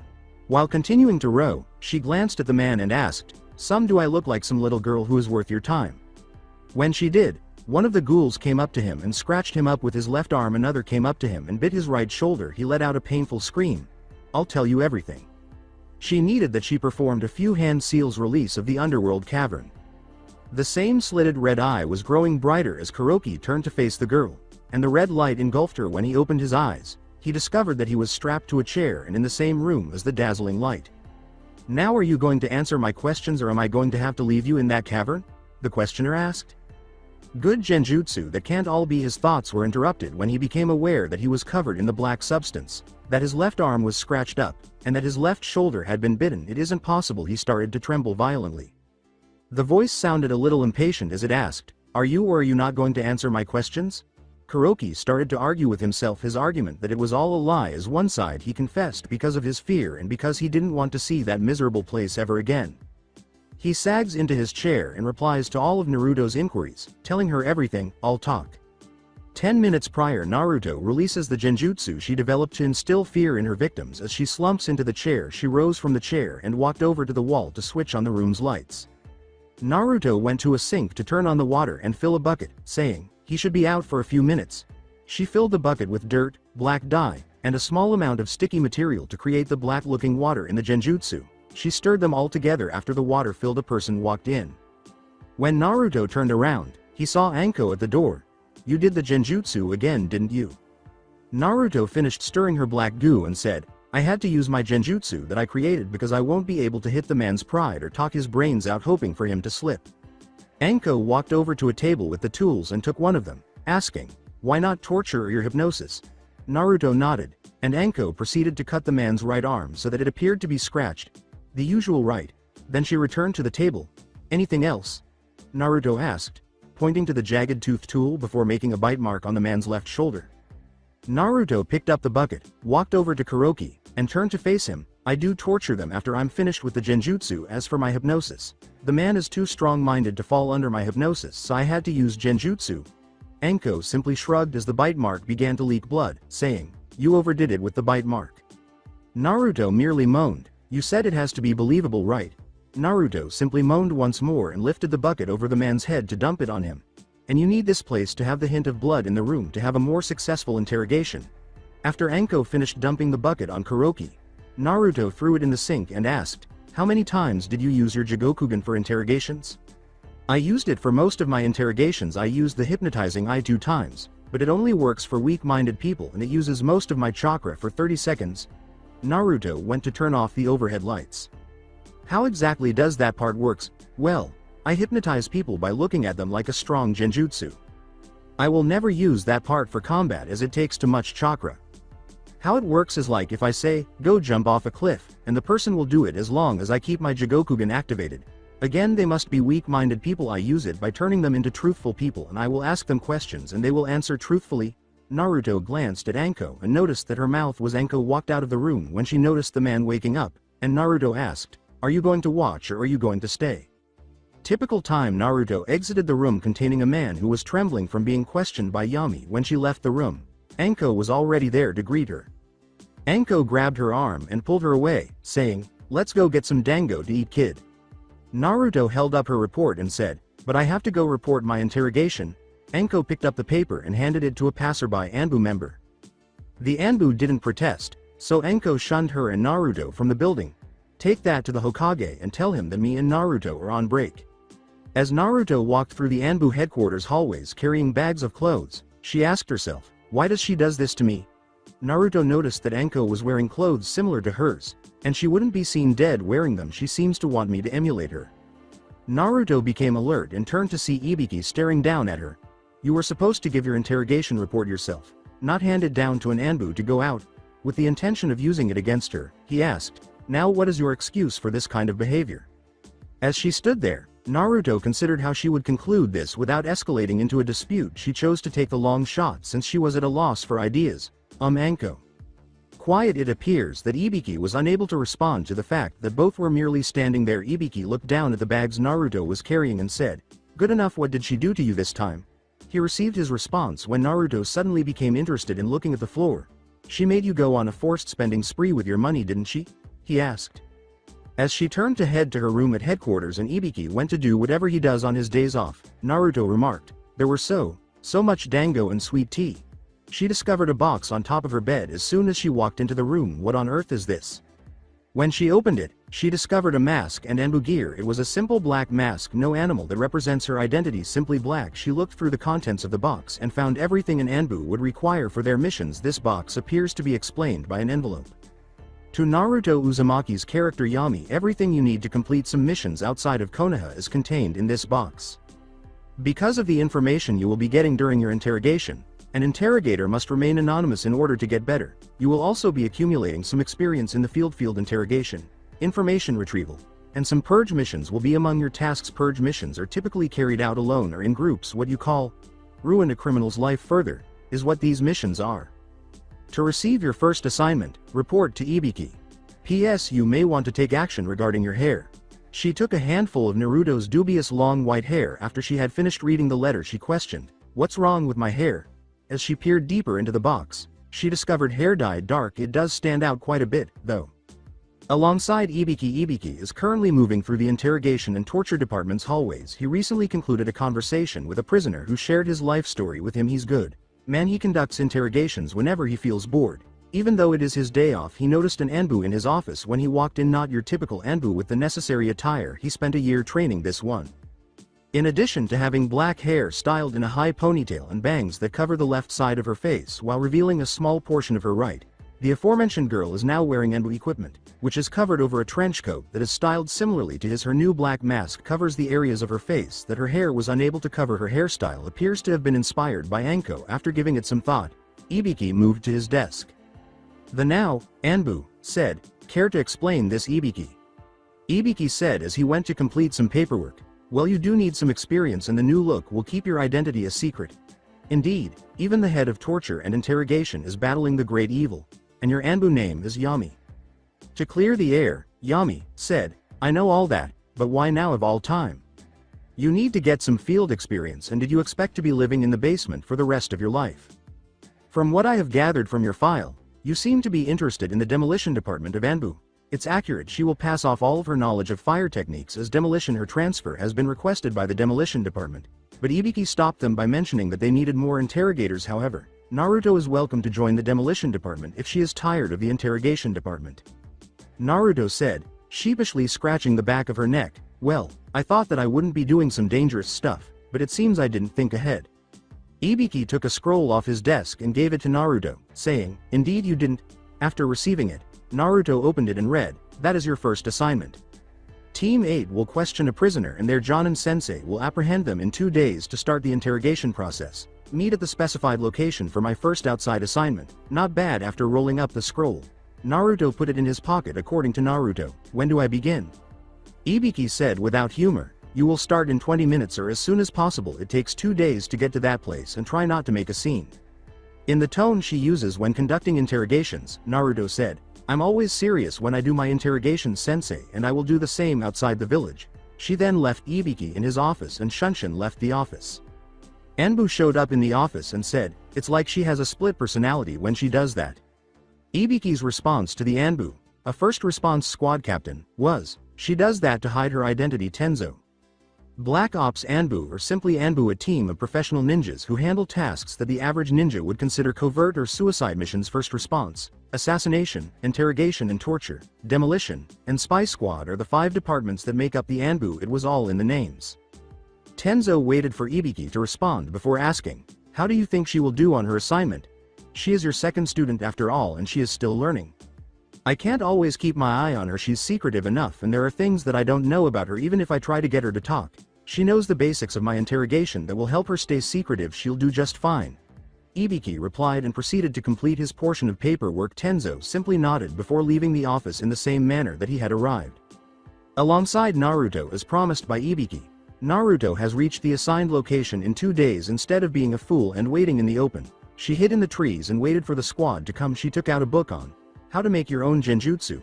While she was sitting in the tree, Naruto developed a fondness for genjutsu and made some of her own. She began reading the book.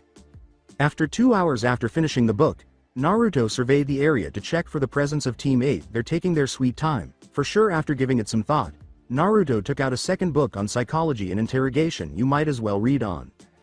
After an hour, if you know what you're doing, reading about anything during interrogation can be challenging. Naruto looked at Team 8 to see who she would be meeting now that they had arrived in the area, clearly identifiable by their clan markings and dog familiarity. The first one is an Inuzuka, the second participant is a stoic-looking man wearing sunglasses. A female Hyuga member makes up the third group. She had been eager to meet the sensei Genjutsu mistress of Konoha, Yuhi Kurenai. She hoped to learn more about Genjutsu from her in the future because she had heard so much about her. Alongside Team 8, Kurenai and her team have just completed the recovery of a missing nin who stole a valuable artifact from a village. A low-level Chunin was the missing nin. Anbu chasing after him isn't a good enough threat. Kurenai asked for an interrogator to extract information from the missing nin after apprehending him, and she selected the meeting spot. Kiba asked his partner, "This is a fun mission, right Akamaru?" The dog barked in agreement. Kurenai responded to her team as they reached the location. "We still need to find the village's artifact to finish this mission and we will be done with." Kurenai nodded when Hinata stammered, "Kurenai-sensei, this is the right area, isn't it?" "One?"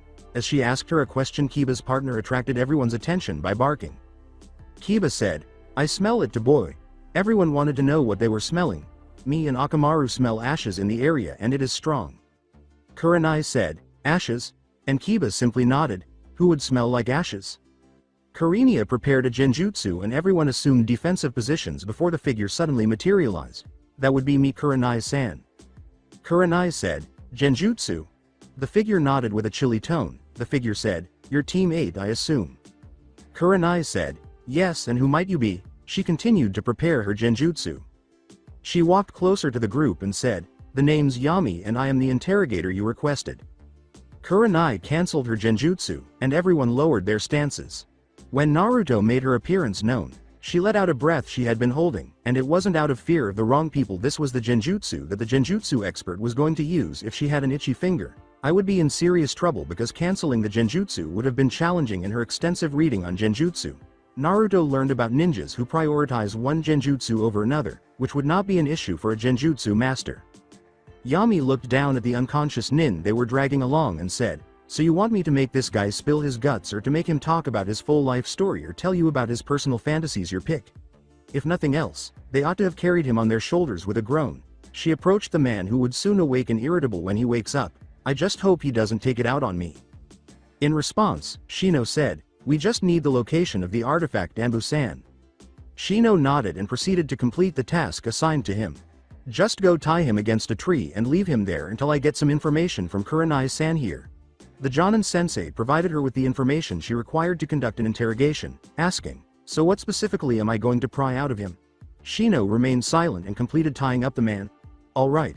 Wait here until I am finished. You can watch if you have the stomach for it." She headed for the tree and I assumed that they were a tracking focused team. Anko style, she approached the missing nin and roused him. Slap. Alongside Team 8, Hinata stammered, "Sensei, is she really an Anbu-sensei?" Kiba expressed his opinion by saying, "Yeah, she's about our age, so why didn't she go through the academy?" Shino's statement caused some surprise among his team members. "My bugs are saying to stay away from her. They didn't want to land on her and said her skin is burning." Why? Because that, along with the brief mention of the Anbu, was the most he had ever said. Kurenai heard about a new interrogator named Yami, but she wasn't sure how to respond to those questions and found the information from Shino's bugs unsettling. Smells like ashes, is young, dangerous, dressed in black, has a black mask, and has a higher than normal body temperature. After gathering as much information as she could about this Anbu named Yami, Kurenai came to the conclusion that she knew nothing. Kurenai's statement did not satiate her students' curiosity. "I have no idea why she is in Anbu, but I think she specializes in an area that made her join Anbu at a young age." Kurenai nodded as Shino said, "Interrogation?" Hinata questioned, "Why would she specialize in interrogation, and does every ninja know about interrogation?" Kiba looked at her, wondering why, too. Kurenai concluded her talk, which ought to have been covered in the academy, by saying, "Yes, most ninja know about interrogation, but to an extent there are those that are trained to withstand interrogations and are unable to crack. That's why there are those who specialize in this field that are trained to make people talk." Kurenai simply nodded when Kiba asked, somewhat perplexed, "So there are ninja that are trained to withstand interrogations and there are those that are trained to crack people that are trained to withstand interrogation? This is complicated?" As the person being questioned screamed at the top of his lungs and Yami was just staring down at him, she paused and said, "Well, life as a ninja is never sim. How did she affect him? As she asked herself, she noticed that the man had no wounds or bruises. The man sobbed, "Please stop, I'll talk, just stop." In response to Yami's icy question, "Good choice, and my first question is where you hid the artifact, or do you want to experience that pain again?" The nin simply nodded his head negatively, determined not to go through that pain again following the man's disclosure of personal details. Yami completed entering the data. The woman in question approached the two and said, "Kurenai-san, come here for a minute." Kurenai inquired, interested in what she had done, "What do you want and what did you do?" Kurenai merely stated that they required the location of the target. "I wanted to ask you if you want this man dead or do you need him for some other purpose?" Yami asked with a simple nod. Yami drew a kunai and killed the man by slitting his throat. It was an action that shocked Team 8. The head of the man fell to the floor after seizing it. Naruto turned it into a scroll. "I believe this is yours." Kurenai simply took it. Even though she killed him, Team 8 took him prisoner, so they are entitled to the man's bounty? My other question? Kurenai nodded and said, "Mo the interrogation, right?" Kurenai found it fascinating that someone who is skilled at genjutsu is using it for interrogations. "All I did was just use a simple genjutsu that would make you feel like your entire body is being burned down slowly." She was about to depart when a group of missing shinobi showed up.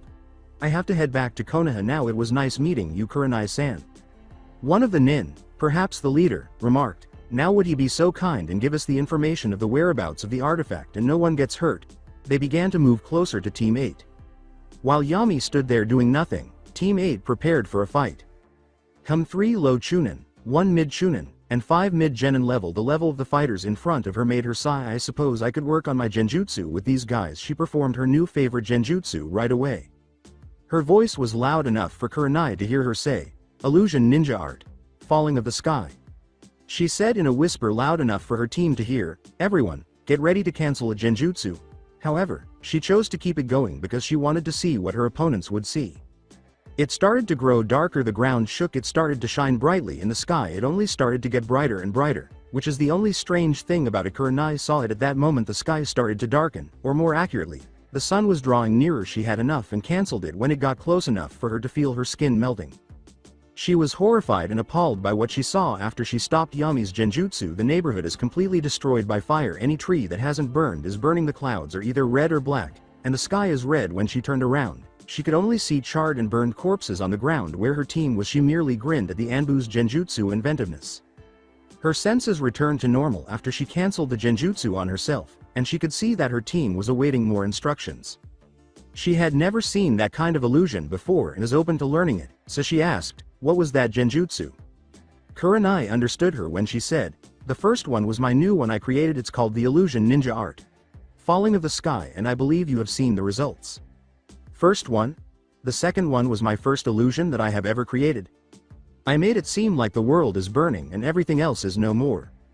It was meant for people who were caught by the first genjutsu, and since your team cancelled it, they were not caught by it," Yami said as she headed toward the group of nin. She cut their heads off their shoulders and revealed her hidden wakizashi, which was positioned on her back and parallel to her spine. She took a few steps back and sealed their heads. After that was done, she lifted her mask slightly above her mouth and performed some hand seals for a jutsu move. She directed a compressed ball of fire at the bodies, saying, "Fire style. Soaring pain." They were completely destroyed by the massive mass of fire that was released as soon as the ball hit the ground. She bowed and vanished with a burst of fire, saying, "Since my mission here is down, I will head back to Konoha." Fire Shunshin. Kurenai started to wonder if she could visit Anbu headquarters and ask for a meeting with Yami. What else has she made? I wonder. She urged her team to continue on their own mission. With Yami or Naruto, she has been conducting field interrogations for a few weeks now. She had to adapt to the surroundings in order to give the prisoner some air. She had to use the lake to drown him and waited until the bubbles were about to stop. By the way, it was successful. She had previously hanged a man after that. No one asked her any questions other than a few beatings, some scary ass genjutsu, some jewels being cut off, and the usual talking down of the poor guys. Everything else was the same. "Kami, please. She's becoming like Anko." Word of Yami started to circulate within Konoha. They claimed that, with Ibiki mixed in, she is just as vicious as Anko. The statement that interrogation and torture will always cause the most fear in the Anbu department made many people shudder. She is currently using a new set of torture devices in Interrogation Room 23 in an attempt to win Anko over. Naruto made this, but it only piqued her interest. The bond with Anko and Naruto was similar to OK. There are some doubts about their friendship, yes. if you include forcing one to get plastered, insulting one another, forcing one to go on a spending spree using the money of the forced one, and giving the other one any opportunity to take off the other's mask, their friendship is doing well. Naruto and one of the inmates are currently seated in the interrogation rooms. The man is attempting to free his pinned hands from the table.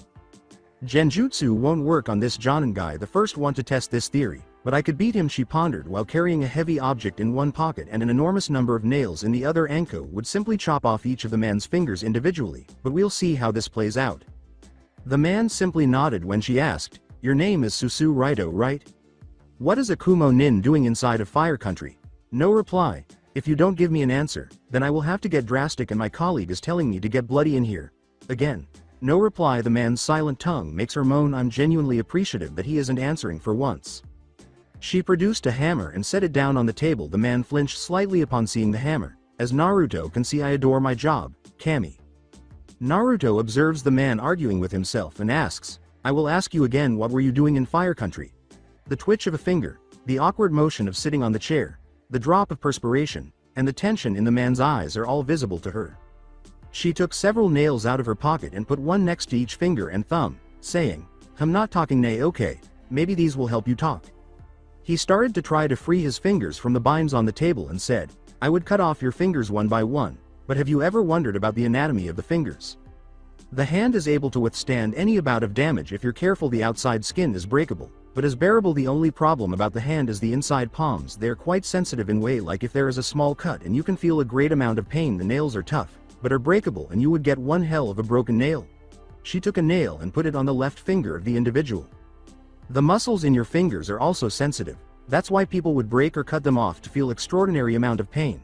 But that's the problem, once cut off you won't be able to feel anything else after that. That's why I got this." She took the hammer with her free hand and raised it. She brought the hammer down and hit the mark, saying, "Let's test this theory out." A loud scream from the lower levels of headquarters caught the attention of two Anbu who were about to take a nap in the lounge. "Anko?" inquired one of them. The other said, "Anko," and proceeded to the lounge. How foolish they were. Back in the room where the scream came from, the pain was exacerbated by the man's struggle to remove the nail that had become lodged in his left pointing finger. There was no answer to her question. "Ease up, you're going to spray blood everywhere now. Are you ready to talk?" Just the prisoner's infamous glare. "Kami, I'm grateful that you prevented him from speaking. Hold on a second, I'm becoming more and more like Anko, but I'm a little different from her because she uses poison in her interrogations for me. Even a little is sufficient. Which finger ought to get the nail now?" She gestured to the finger that Anko uses to sneer at people, saying, "How about this one? That won't happen again." She picked up a nail and placed it above the nail and over the finger before lowering the hammer. Naruto warned him, "One last time or your right middle finger gets nailed." She brought down the hammer after saying, "No, okay." Before another ominous scream echoed across headquarters, the two Anbu were contentedly sleeping. "Anko?" inquired the same Anbu. The other said, "Anko?" A voice called out behind them, "What?" and they both turned to see Anko eating dango while seated on a love seat.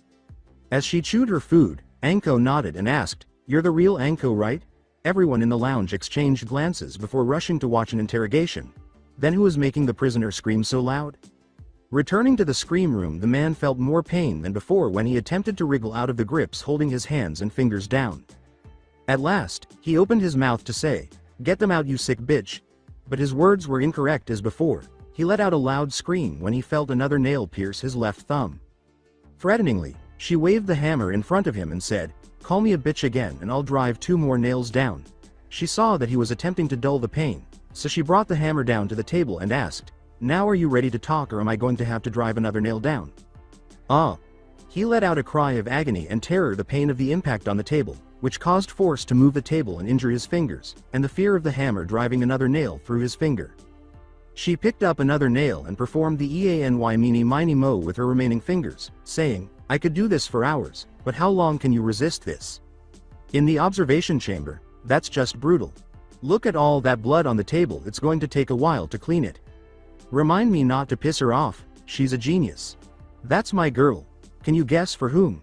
Were what everyone in the room was thinking. "Let's get back to the game." She brought out the hammer and was stopped, saying, "Miny mo."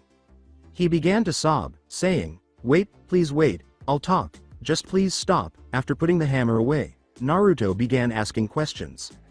After a few minutes after leaving the man at the table with his nails stuck in his fingers and the table, Naruto concluded her interrogation. The issue with that is that if she were to take them off, the man would be in much more pain, so she would let the Anbu who will put him in his cell handle it instead.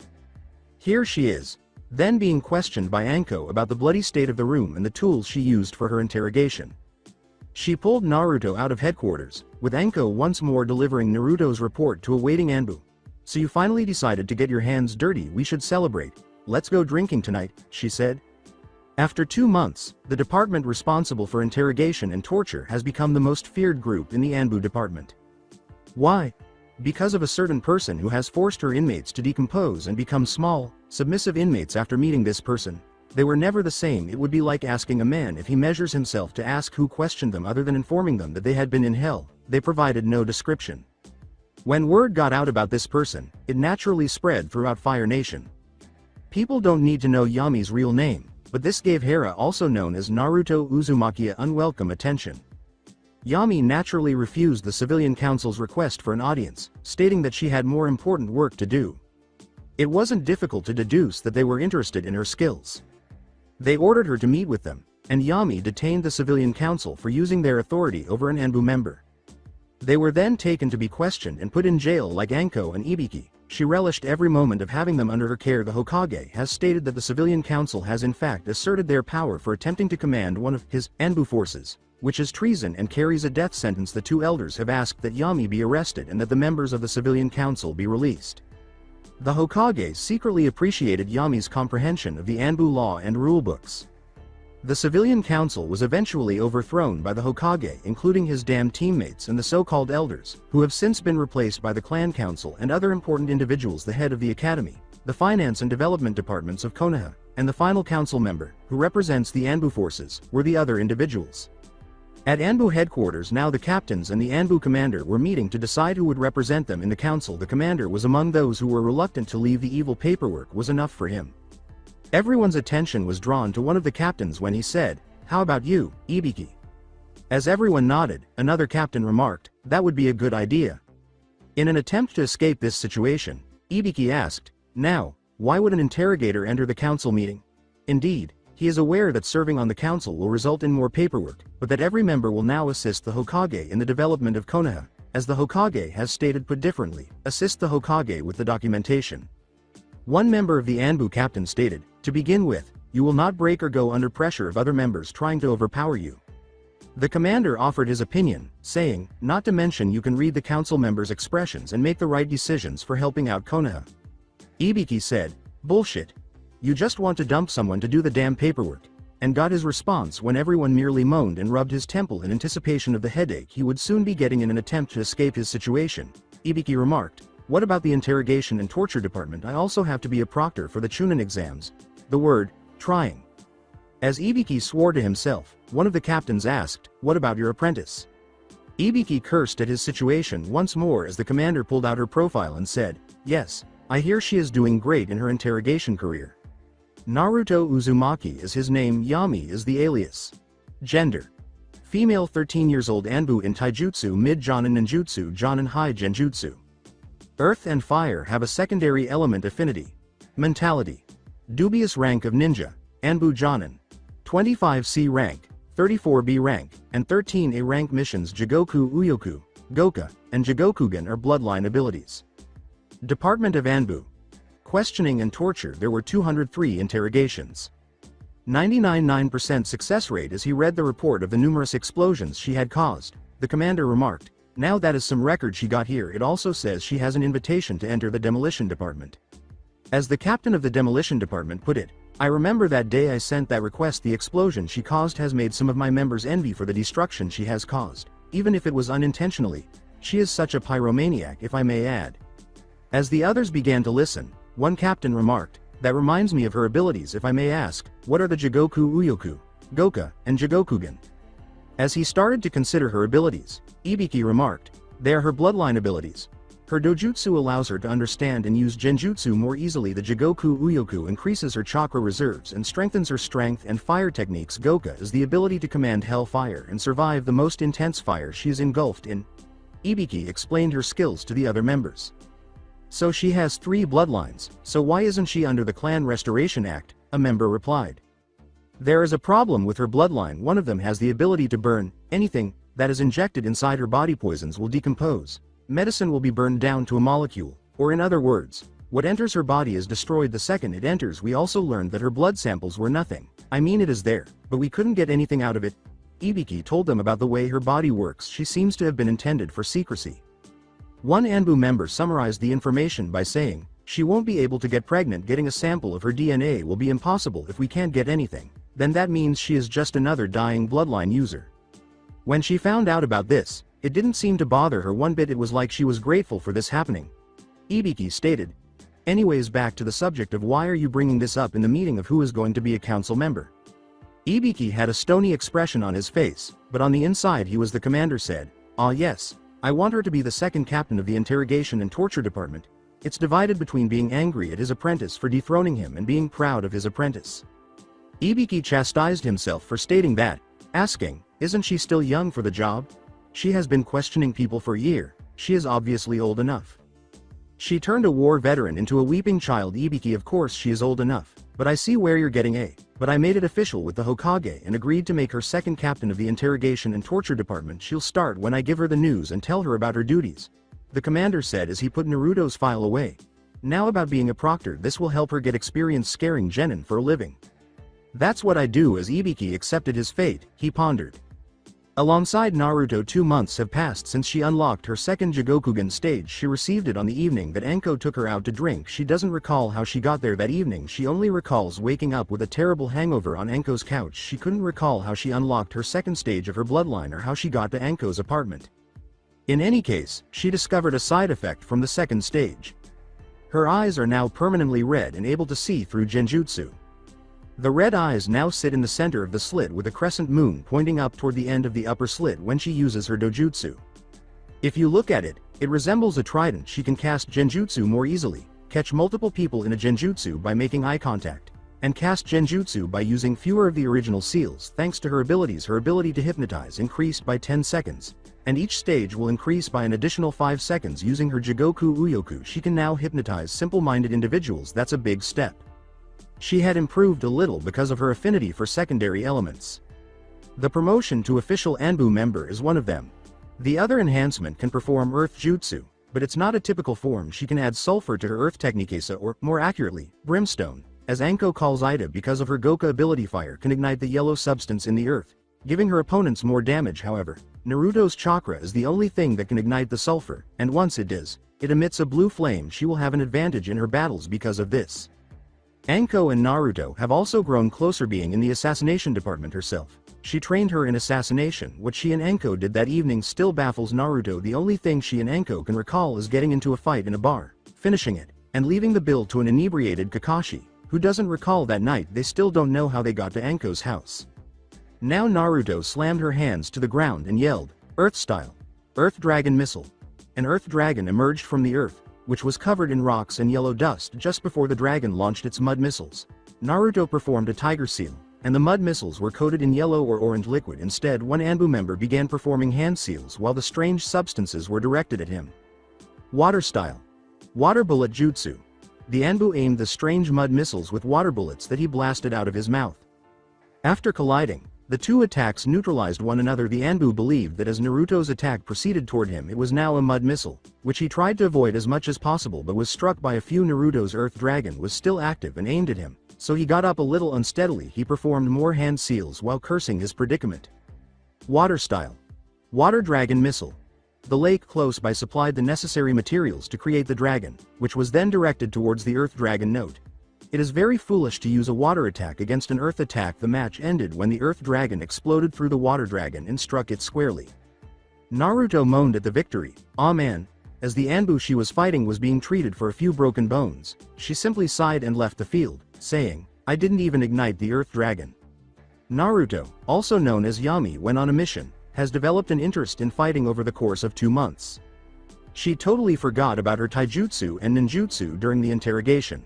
She focused on her genjutsu for a whole year, doing little in her other disciplines. She raised them to the level of her rank. In just 2 months she developed her own taijutsu style, which she refers to as the Phoenix Talons. After learning a few, Anbukata's Phoenix Talons get their name from the fact that she simply uses her nails and, due to her extreme fire tolerance, causes them to burn. forming fire claws. She simply went with the flow and has no idea why she gave it that name.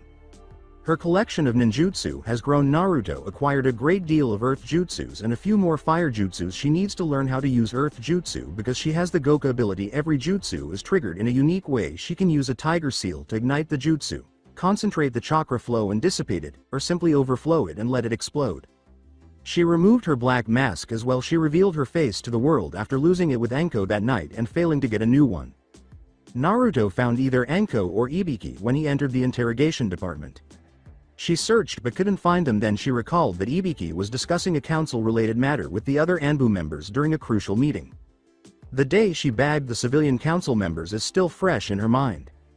Since the majority of them were pilfering money from the village and stuffing it into their wallets, it was a good thing as well. An investigation resulted after some even admitted that the two advisors were complicit. The Anbu department was brought into the council after they were executed after being arrested for treason for stealing from the village. Naruto would say, "Are you proud of what you have done?" "Damn right I am proud of it," she would say, her smile matching Anko's. After remembering that she was on her break and must be at her favorite dango stand, she proceeded to locate Anko after letting out a sigh.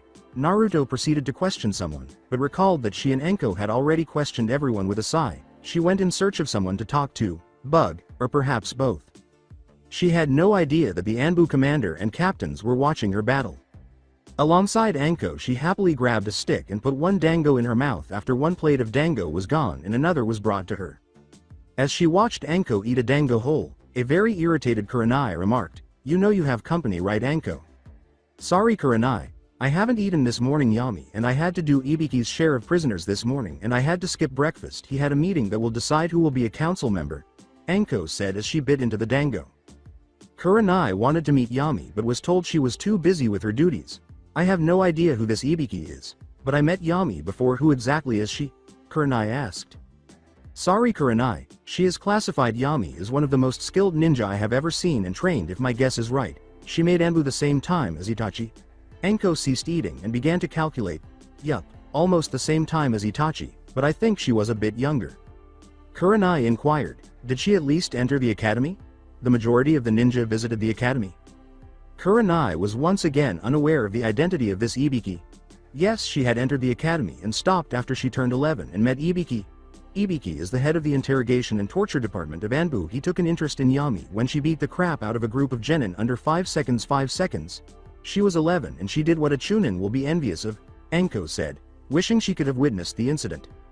Kurenai said, "She didn't finish the academy." Anko gave a nod.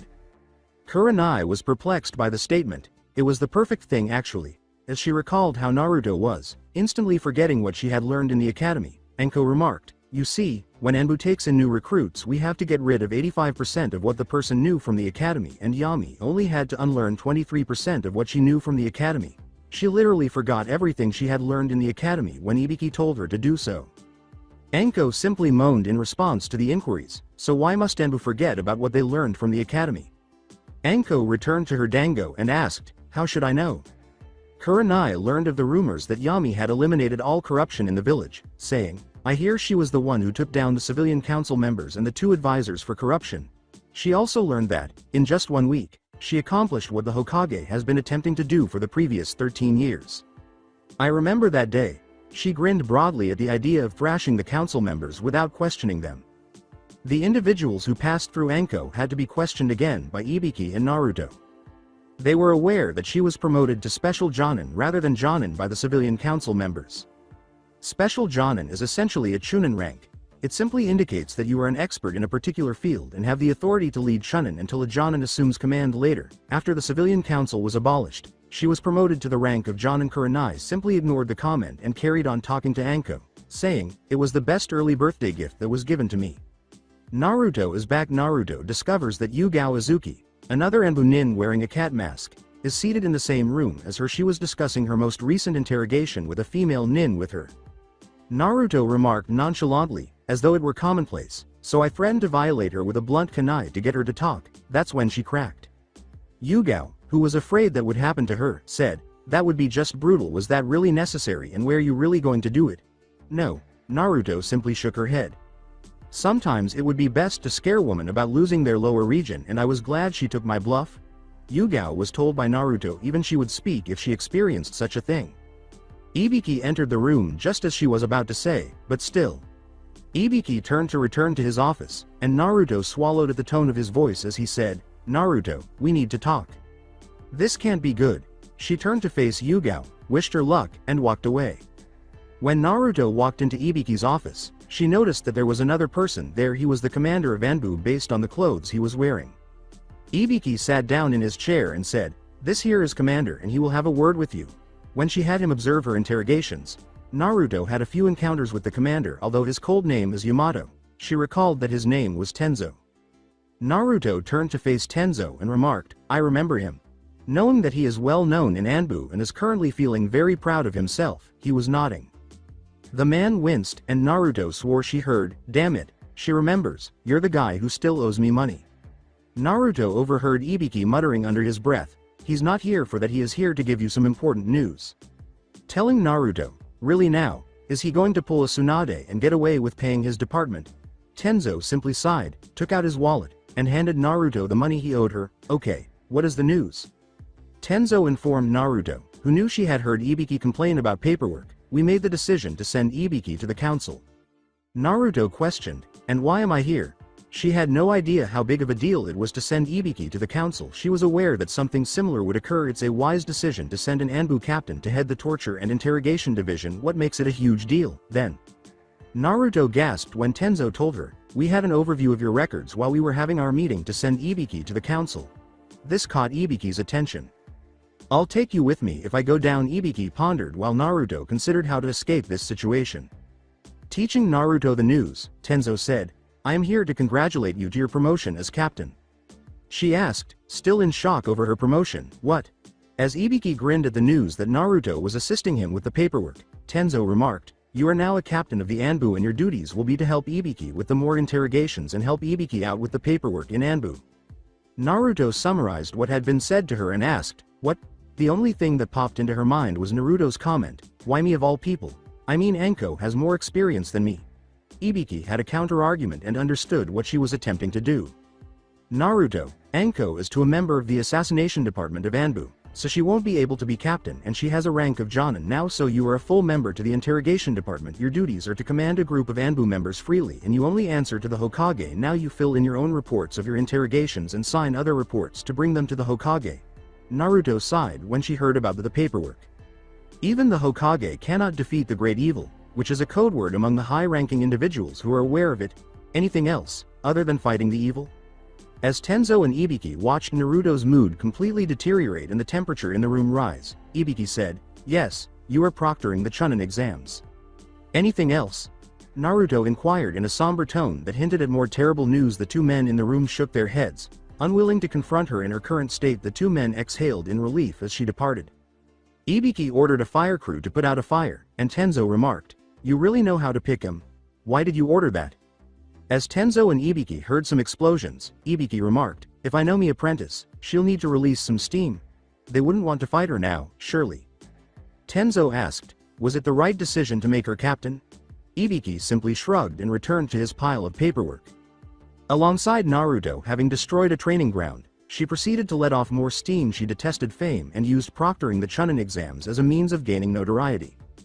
Before he heard a scream, she took a stroll around the village to relax. When Naruto went in search of the source, she saw the Hokage's grandson in the hands of a sand nin. As he prepared to strike the child, the catsuit guy remarked, "Damn brat hurt me." Behind him, a woman with blonde hair tied in 4 ponytails said, "Enough Kankuro or else he'll kill us." Naruto can see that she was carrying a large fan, that the man was carrying something on his back, that the Uchiha was preparing to become a hero, and that another red-haired sand nin was observing from beneath the branch beneath the Uchiha. With a sigh, Naruto made her entrance. She appeared next to Kankuro, the man in the catsuit, with a speed that would have made her first sensei proud, and she placed her wakizashi against his neck. With a fierce interrogation voice, Naruto narrowed her piercing red eyes and said, "I suggest you put the Hokage's grandson down.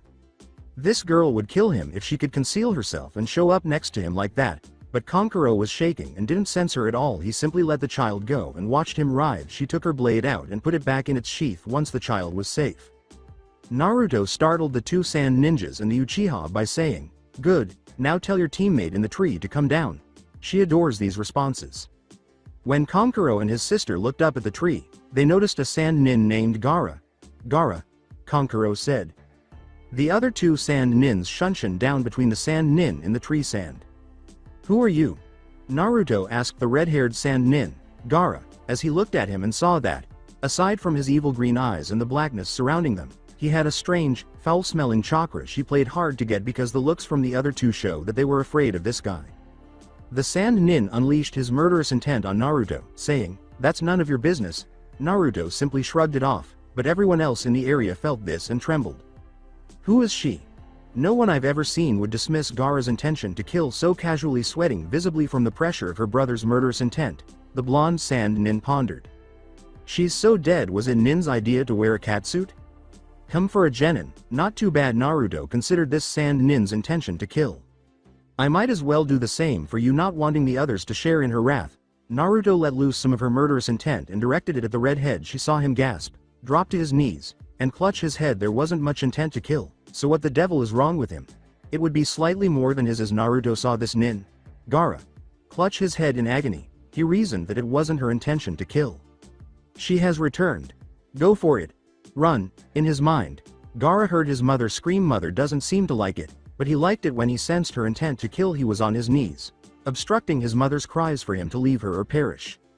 Not even her mother wants her blood. Following his mother's advice, Gaara simply left her. Both Kankuro and his sister were taken aback by what they saw. Gaara gave in to someone. Both of them left the scene, just like Gaara. Naruto simply asked himself, what the hell just happened? The first thing that happens is that a sand genin will argue with her before leaving. Behind her, Naruto heard, thanks Naruto. He cursed Konohamaru, the grandson of the Hokage, for knowing her name. Since she is presenting herself for the tests, she simply ignored that thought. As the Konoha Corp, which included Moegi and Udon, approached her, Naruto said, Hey Konohamaru, how are you doing today? She is aware that those two were the grandchildren of the advisors, and they were upset to learn that they had been arrested for treason, but they managed to survive. Spending time with Konohamaru didn't bother her. She only had a few encounters with him while reporting to the Hokage, and she disapproved of his attempts to kill him. He began to look up to her over time, though she wasn't sure how it happened. I see you are picking fights with foreign ninja. As the other two nodded, Konohamaru remarked, it wasn't my fault. He didn't take my apology lightly and he was looking for a fight, so I had to insult him. When Naruto heard the Uchiha ask, who are you? She chose to ignore him. As the faces of the corps darkened, Naruto questioned, so how are your guys training with the closet pervert? When Konohamaru complained to Naruto, she had to wonder how his training was going. That lousy of an excuse. Sensei was just lecturing me about what it takes to be a ninja and hasn't even taught me or my friends anything. She liked this Konohamaru's attitude over the course of discovering who he was. He's willing to learn. At least. She glanced at the sullen Uchiha as Naruto pondered as he sensed a very weakly produced killing intent directed at her. She couldn't help but chuckle to herself at his situation. How the powerful have failed. Goodbye to your ninja career, Uchiha. Without the support of the civilian council. As she read the final file belonging to Uchiha, Naruto pondered. The civilian council ignored Naruto's admission that he is unstable and therefore unsuited to be a ninja. Now that they're gone, she'll have to wait for him to make a mistake at least once before locking him up. As Naruto saw the three of them's faces light up, he said, perhaps I should teach you guys something that will help you later on. Naruto gestured to the three and stepped behind them, saying, okay, let's go. The Uchiha became enraged at the girl for ignoring him and yelled, hey, don't you know who I am? A wall of flame interrupted him as he approached the group. The girl and the three vanished as the flames subsided. She instructs children who are neither elite Uchiha nor even ninjas. After giving it some thought, Uchiha went to brood with his fangirl, who was behind him, and asked her out on a date. Ibiki, Tenzo, and the Hokage. Tenzo and Ibiki then explained to the Hokage how Naruto handled her promotion. He merely smoked his pipe and pondered the number of training grounds she would destroy. He had to question whether she was the one carrying the flames of Konoha. After learning that this Naruto could both survive and create flames, he simply looked for Naruto using his crystal ball. She was asking his grandson Konohamaru how his training was going when he discovered her. He seemed to be receiving lectures from Ebisu with a flame shunshin. They watched her walk away from the Uchiha and vanish with the three of them. Naruto doesn't seem to like Sasuke. The Hokage pondered. She dislikes the Uchiha's attitude as well. It should come as no surprise that she believes that hard work leads to success. Ibiki pondered. She simply shook the Uchiha off. Haha, Tenzo was chuckling to himself about the Uchiha. As he watched Naruto instruct the trio in the leaf chakra exercise and give them a talk about conditioning the mind and body, Tenzo remarked, She seems to take a liking to your grandson Hokage.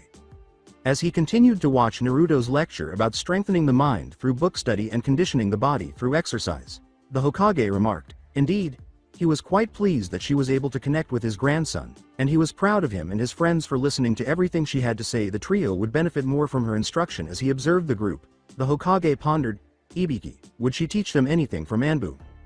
As the old man considered it, Ibiki remarked, no, she understands the mind of a child and wouldn't teach them anything beyond their grasp. Why? Thinking she is a better choice than Ebisu. Tenzo attracted the Hokage's attention by saying, that won't happen. The Hokage had to concur, as he was adamant about training his grandson and had been merely lecturing him.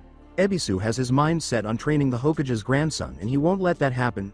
Konohamaru requested that his friends receive training as well, but he refused, claiming that they were far below him. Ebisu thought Naruto was going to fight him when he appeared on the crystal ball.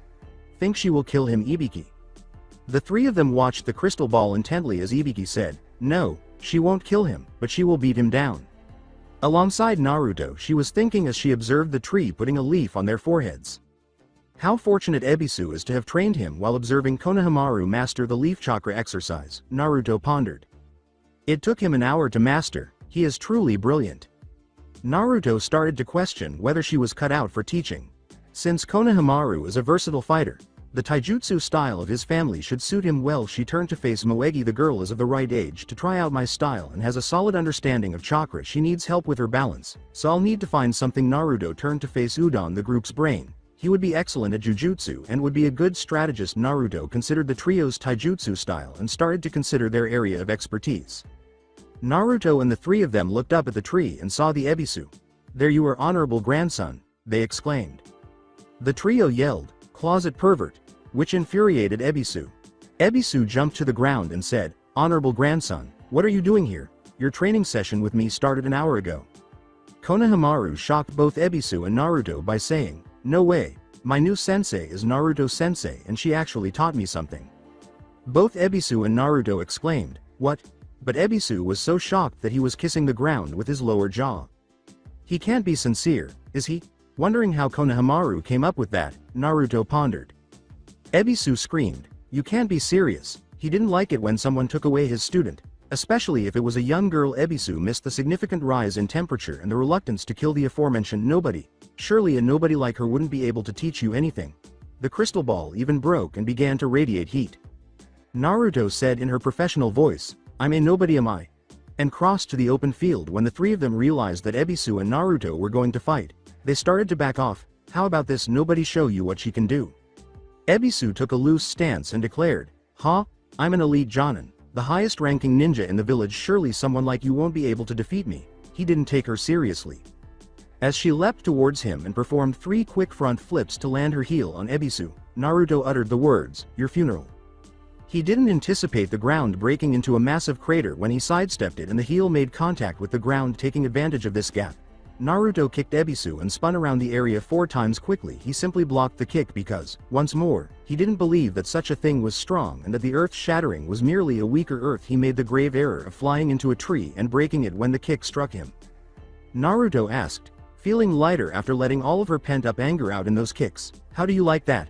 She simply went to where Ebisu was and discovered him unconscious after failing to get an application. How the hell did someone like him become elite? Alongside the Hokage, the fight ended too soon, which disappointed Tenzo, who asked, seriously Hokage-sama, how did he become elite? As he watched Naruto and the three depart the area, leaving Ebisu behind, the Hokage remarked, I have no idea. So how is she going to do the first part of the Chunin exams? Ibiki explained to the Hokage how he would force the genin to take the tests. Don't know, I would just make the genin do an impossible written test and make the genin cheat. It's her first time, so she would probably go with a written test, with something on the side. The Hokage inquired, a little worn out, she won't scar their minds, will she? As he recalls the names of the people he sent for therapy, Ibiki remarked, it's her first time, she might make some therapist richer later on. The Hokage wanted to know what the two thought of her career as an Anbu captain, so he asked them. As he recalled the training ground she destroyed, Tenzo remarked, well, she was under Ibiki's command for a year now and doesn't show any sign of snapping, but she has these explosion fits. Tenzo, Ibiki, and the Hokage shuddered at the idea of her yelling like Guy. She has this ability to think ahead and think of a strategy to overcome disadvantages. She spent almost 4 years under Guy's tutelage and not once did she mention anything about her abilities to control fire and compare it with her flames of youth. If she was able to go through someone like Guy, she is okay in my books. Hokage-sama. The Hokage was sipping tea when he performed a spit take. As for Naruto's development, she went up from a high genin to elite jonin in a year. The old man reflected on her altercation with Ebisu and said, "You can't be serious, Ibiki. Something like that hasn't happened since I don't know since when. This is the first time it has happened." Ibiki attracted the two's attention by saying, "She has this ability to get stronger after each fight." Hokage, this morning she was fighting an Anbu member and defeated him in 5 moves. A month ago, this Anbu member was able to make Naruto have a run for her money and a month later she beat him like he was nothing. Tenzo remarked, "To be able to get stronger in a month is amazing and scary at the same time. In a couple years she will be able to take my position. He will soon be afraid of losing his position from Naruto and hope." She continues questioning people. The Hokage hoped she wouldn't become like Orochimaru and asked, "Does she get power-hungry, Ibiki?" As he observed the outcome of her Hellfire Blade or Gukari, Ibiki remarked, "No, she absorbs what she is taught. She developed a few of her own techniques and I believe she made something that is like Kakashi's Chidori. She calls it Gukari and it isn't copyable. The person must have a high affinity and the ability to survive fire." The Hokage inquired, "Anyway, what do you think of her taking the Konoha Core?" And he, too, pondered how they would wind up under her supervision. In 3 years, she might be ready to take some kids under her wing after getting some action as an Anbu captain, and taking on students will help her release some steam. "We just need to sacrifice your grandson, Hokage-sama." Tenzo expresses himself freely. "Unless you want her to snap later on, and we don't need someone else pulling off an Itachi now, do we?" The 3 of them had to concur. She will only get stronger. She is already as strong as Itachi was when he first became a captain. Given that she is still young and will require some extension of breaks, Ibiki stated, "She'll need some vacation time out of Anbu for a while too." He nodded as the Hokage got his response. All this to prevent her from snapping. I assume he had no problem with his grandson being taught by someone like Naruto. All he wants is for her to be mentally stable when she takes in his grandson and his pals. He read Naruto's mentality and hoped it was a typo when he opened her file. Alongside Naruto, the trio was unhappy with this news and asked her to teach them something. "Okay, you 3. I have to get back to work." Her new role as captain will prevent her from having time to train them. She won't be able to teach them anything other than what the academy is teaching, and she will have to question more people. The 3 nodded when Naruto asked, "Do you guys know about henge, kawarimi, and bunshin? Show me, do a henge of me." As the trio hengoed into her, Naruto watched Moegi recreated her with her orange hair, Konohamaru created an exact replica, and Udon faced the same issue as Moegi. "Okay, you guys need some more practice. Kono, you are alright, but keep practicing." Konohamaru grinned when Naruto gave her some advice. Moegi was a little let down, but she dismissed it. "Moegi, you need to concentrate and change the hair color of your henge." Udon, "Just like what I told Moegi, but you seem more distracted, so just concentrate." He gave a nod. With an eagerness to learn, Konohamaru asked, "What are you going to teach us?" The children became depressed upon hearing the statement, "Well, I can't teach you my techniques." That lifted their spirits. "But I will teach you guys later on when you get a bit older and have your chakra pathways more developed." Naruto started to consider skipping her responsibilities to ensure these 3 received the proper training, but then it dawned on her, "So right now, just practice that leaf exercise, and if that is getting too easy, add another leaf, and if that is too easy, then add more leaves." Pranking. The 3 were unsure of her meaning. Pranking. It is something that you do to get people angry, but it is funny people would just see it as a bad thing. But truthfully, it has it uses this way. You can practice using those academy jutsus and use them while pranking. Naruto-sensei, how exactly will doing pranks help us get any stronger? Asked Konohamaru. Udon had to concur with Moegi when she asked, "And won't that get us in trouble?" They still had a dubious appearance. "You see, doing pranks help you learn how to think. The first step for a prank is done with planning how to do the prank. This will help make you think up things. You get what I am getting at?" Konohamaru remarked. "Kind of, sensei. Good enough. The second stage is execution of the plan. This stage makes you guys do the prank without letting people know you're pranking them, thus helping you in the stealth department. Besides, you get to see your prank go off," Naruto said as she released her child side. Everyone nodded when I asked, "You guys with me so far?" Now the final step is the escape. You are to use this time to get away from authority and not get caught, Naruto went on to explain. Naruto nodded when Udon said, "So this way pranking will help us learn how to plan, execute, and not get caught." Konohamaru said, "You're saying that we prank people, we will get strong in no time?" Naruto grinned and nodded once more. She simply made Konoha's life extremely difficult. Konohamaru said, "Let's go guys, we got pranks to plan." He then departed with Moegi and Udon. Wondering how the three would wreak havoc on the village, Naruto waved the children away. Naruto looked up at Anko eating dango in the tree and said, "You do realize this will come right back to you, right?" As Anko bit into her dango, Naruto remarked, "I doubt it. Ebisu will be the one to blame, since he is Konohamaru's sensei." Anko was eating her dango when Naruto said, "You heard the news, Anko?" When she had no food in her mouth, she exclaimed, "What news?" Naruto said, "I just made captain." She was expecting Anko to lose it, but she didn't. She simply gave her a hug. As Anko slurred a little and Naruto smelled sake from her breath, she said, "Congratulations Naruto, you finally made it up in the world." When Anko simply gave Naruto a tighter hug, she responded, "You're drunk, aren't you?" Anko declared to the world, "You know what, let's celebrate your promotion and go drinking," and, for the first time, she accompanied him voluntarily. She might as well get sufficiently plastered to forget about her promotion and hope it was only a dream. That day has arrived, the day she must leave the shadows and come out into the world so that people can see her. And that would be Yami, as the outside world has come to know her. She is Anbu Interrogation and Torture Department Captain Naruto Uzumaki. At the moment, she is furious that her memory wasn't erased by the alcohol she consumed a few days prior and the subsequent evenings spent with Anko. She is going to vent her frustration on the poor genins who are taking the exams right now. She is currently en route to the academy. She is informed that the room is 301. She switched from her Anbu attire to the clothes she wore in those days. Anbu battle boots, black fingerless gloves, a dark red waistcoat, black cargo pants with lots of pockets, and her own bodysuit, which is mid-thigh and lacks sleeves and a back. She also burned off the black hair dye that was in her hair. Naruto's hair is simply pulled back into a low ponytail that reaches her ass. Her bangs were long and sideways, her weights were still on, and beneath her coat, on her back, were her concealed wakizashis, which were secured by belt straps that X in the front. Her entire wardrobe is fireproof, and her coat is weighted down with 100-pound seals. She also had 200-pound weights on both ankles and 150-pound weights on each wrist of her arms. She forgot she had been wearing weights for a year. They were chakra weights. So as she grows accustomed to them, they occasionally increase. That's the result of forgetting you've been doing something for a year and wondering why you're so strong. In the Chunin exams, Naruto's responsibility is to administer a written test with a disclaimer about cheating. She was aware that Ibiki would take action to force them to cheat, and she intended to follow suit, but they would be afraid of cheating. Making the genin go through the forest of death is just Anko's routine. All she can hope is that Anko doesn't act too hastily. After climbing the stairs, Naruto arrived at the 3rd floor. She will do it her way, even though she could have just Shunshin in and scared the living daylights out of them.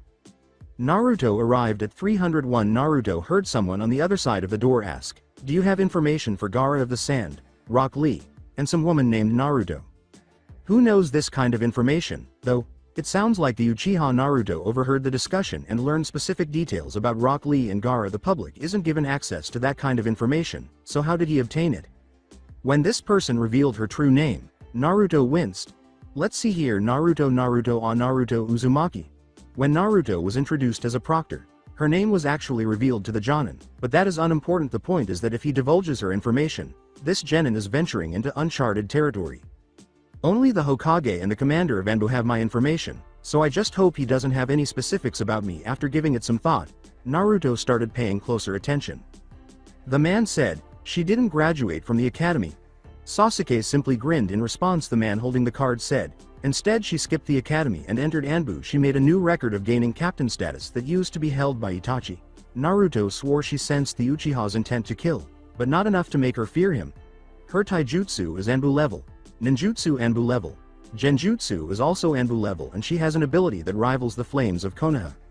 This man is undoubtedly a spy. Before he starts the 2nd exam, I should tend to him Konoha fires? From where did that originate? Later, I'll ask the Hokage in order to avoid creating a scene. Naruto considered her options before avoiding the Chunin. For the test, Naruto appeared to the Chunins, who served as her eyes, with everyone nodding. Naruto questioned, "You guys wearing insulated clothing?" She overheard groans from the majority of the Chunin, but particularly from 2 slothful Chunin. "Good, then you remember your roles?" she asked. The slothful Chunin grumbled, "Do we have to drag the bodies out of the room?" And his companion nodded. Naruto told the Chunin and Shunshin to leave the room with the Chunin, saying, "Azumo, Stop bitching and follow instructions. Listen up, you bastards, Naruto announced as he entered the room, concealing the Chunin behind a pillar of flames that covered the board. I have never performed mass genjutsu before in my life. They will be sorry that I had to proctor this group of applicants. The room's genin were startled to see that the flames had subsided and that a woman with long white hair, dressed in black and red, was by herself. They all failed to notice her genjutsu. Naruto grinned at the applicants who were alarmed by her brief performance. Naruto wrote her name on the board and said, "My name is Naruto Uzumaki and I am the proctor of the first part of the Chunin exams." With the proper pronunciation, Naruto smirked at the group's response and cautioned them, "Say it wrong, well, let's just say it will be the last mistake you will make in your life." They were all perplexed. The fact that a young girl was proctoring the Chunin exams and doing this task by herself perplexed the majority 80 teams. One nin from Kumo said, "There is no way a little bitch like you can proctor the exams," and it was incorrect. With a speed beyond the candidate's comprehension, Naruto materialized in front of him and ejected the man. She literally kicked the man in the head, and he flew out of the room through the 3-story window. I hope he dies in the fall. As she returned to the board, Naruto pondered. Once more, her actions stunned everyone. The majority made a mental note to avoid upsetting her because they were afraid for their lives. She has regained her strength. Shino wondered why his bugs were acting strangely. She applied genjutsu to the whole room. As I can see, Shino's bugs informed him that he couldn't cancel it. Oh no, Akamaru claims to be stronger than ever. Fearfully, Kiba tucked Akamaru into his coat and thought. What does she do? As far as I can recall, she exudes confidence and strength. Hinata pondered in awe of Naruto. I recall my father discussing her. She is an excellent interrogator, he claims after the tests. I might ask my father to teach me the clan's methods, Ino pondered. Somewhat problematic. Perhaps I ought to try chips with bacon flavor next. I considered eating Akamichi. She's here. How disregarded Sasuke was that slut? A pink banshee came to mind. This is her. Then whatever authority you possess, I will acquire it from you. Danzo-sama claimed that she was the one who thwarted his attempts to seize control of Konoha. She seems competent, so perhaps I should thought of a root member who is screaming pink banshee and teamed up with the Uchiha. You should avoid her at all costs. Gaara was forced to submit to her. A shivering puppet user thought. She is skilled at frightening a lot of people. Having him as a brother makes me feel embarrassed. Tamari turned to face her brother, who was perspiring profusely. I'm not attacking her because of Mother. Gaara considered how he would murder her. Guy-sensei. Finally, I've met your first student, whose youthful flames burn brightly. A bushy brow was thought. I'm destined to defeat Guy's first student. Hyuga thought smugly. I'm shocked that she's not wearing a green spandex suit or yelling. Thought of a mistress of weapons. Kukuku, she is powerful. She might also be a contender to take over as my host. In the waiting room of Jonin, the Genin's Jonin senseis were waiting in the room, either sleeping or chatting with one another. Karinia asks the other Jonin, how do you think the Genin are doing? Kakashi proceeded to read his smut while Asuma simply took a drag from his cigarette. Kurenai simply sighed to herself that she had non-talkative people to converse with. Guy yelled, frightening the living daylights out of the three, don't worry Kurenia. The Genin are capable enough to handle the Chunin exams. HN, you say something, Guy? Kakashi asked in his typical tone, and Guy broke down in tears as he mentioned how trendy his rival is. Asuma reassured Karinia that the Genin could manage the tests, saying, you don't have to worry Karinia. Asuma called out to Kakashi to get his attention, saying, they will be fine. Hey Kakashi. Who exactly is proctoring the first part of the exam? Kakashi simply kept reading without taking his eyes off of it. I'd say Ibiki is the one who is proctoring. Asuma said, perplexed, Ibiki you say, well they're screwed. Karinia and Kakashi simply nodded. Karinia wanted to know who trained Yami, so she asked, who exactly is this Ibiki? I heard of him, but no one explained who he is. Asuma simply stated, that's right, it's your first year as a Jonin, and well Ibiki is an interrogator. Karinia simply waited for him to elaborate. He is so good at what he does. He doesn't need to torture you, in fact, he makes you torture yourself. Karinia went on to inquire, so why is he proctoring the exams? Asuma told Kurenai, unlike other interrogators, he tortures the human mind rather than the body. That is what I heard anyways. The group of Jonin turned to an unidentified leaf ninja and said, you know what I heard? Every Jonin took notice of this. Is that Ibiki isn't the one who is proctoring the first part of the exam. Many people are wondering who Ibiki's apprentice is. I heard he had his apprentice proctoring the exams as we speak. A random Jonin asked, does anyone here know who's Ibiki's apprentice is? And one of them got to his feet. This caught everyone's attention, and more people started talking about this Yami. I heard her name was Yami. When the information was released, a Jonin exclaimed, "Her real name is Naruto Uzumaki." Someone had to be aware of her identity. Guy wept anime tears as he recalled the small fighting machine he had trained a few years prior. Yosh. My student has finally made it up in the ranks. I wonder how her flames of youth have become. He exclaimed the idea that there is another guy out there besides his pupil Lee terrified the majority of the Jonin. They are now 3 in number, so they reasoned some felt sorry for the girl because he was her sensei. Is Guy truly that awful? Right? As Guy yelled and Kurenai raised her hands, people were asking who she was. Kakashi then asked, "Has anyone met this Naruto?" Asuma pondered after Kurinia clarified, "From what I remember of her is that she is powerful and very etiquette with genjutsu and ninjutsu." Asuma stated, "And let's not forget she spent some time with Guy and her taijutsu must be very high." The 3 had to concur and pondered Naruto Uzumaki's strength. Kakashi said, grabbing the attention of both Jonin, "Wait a minute."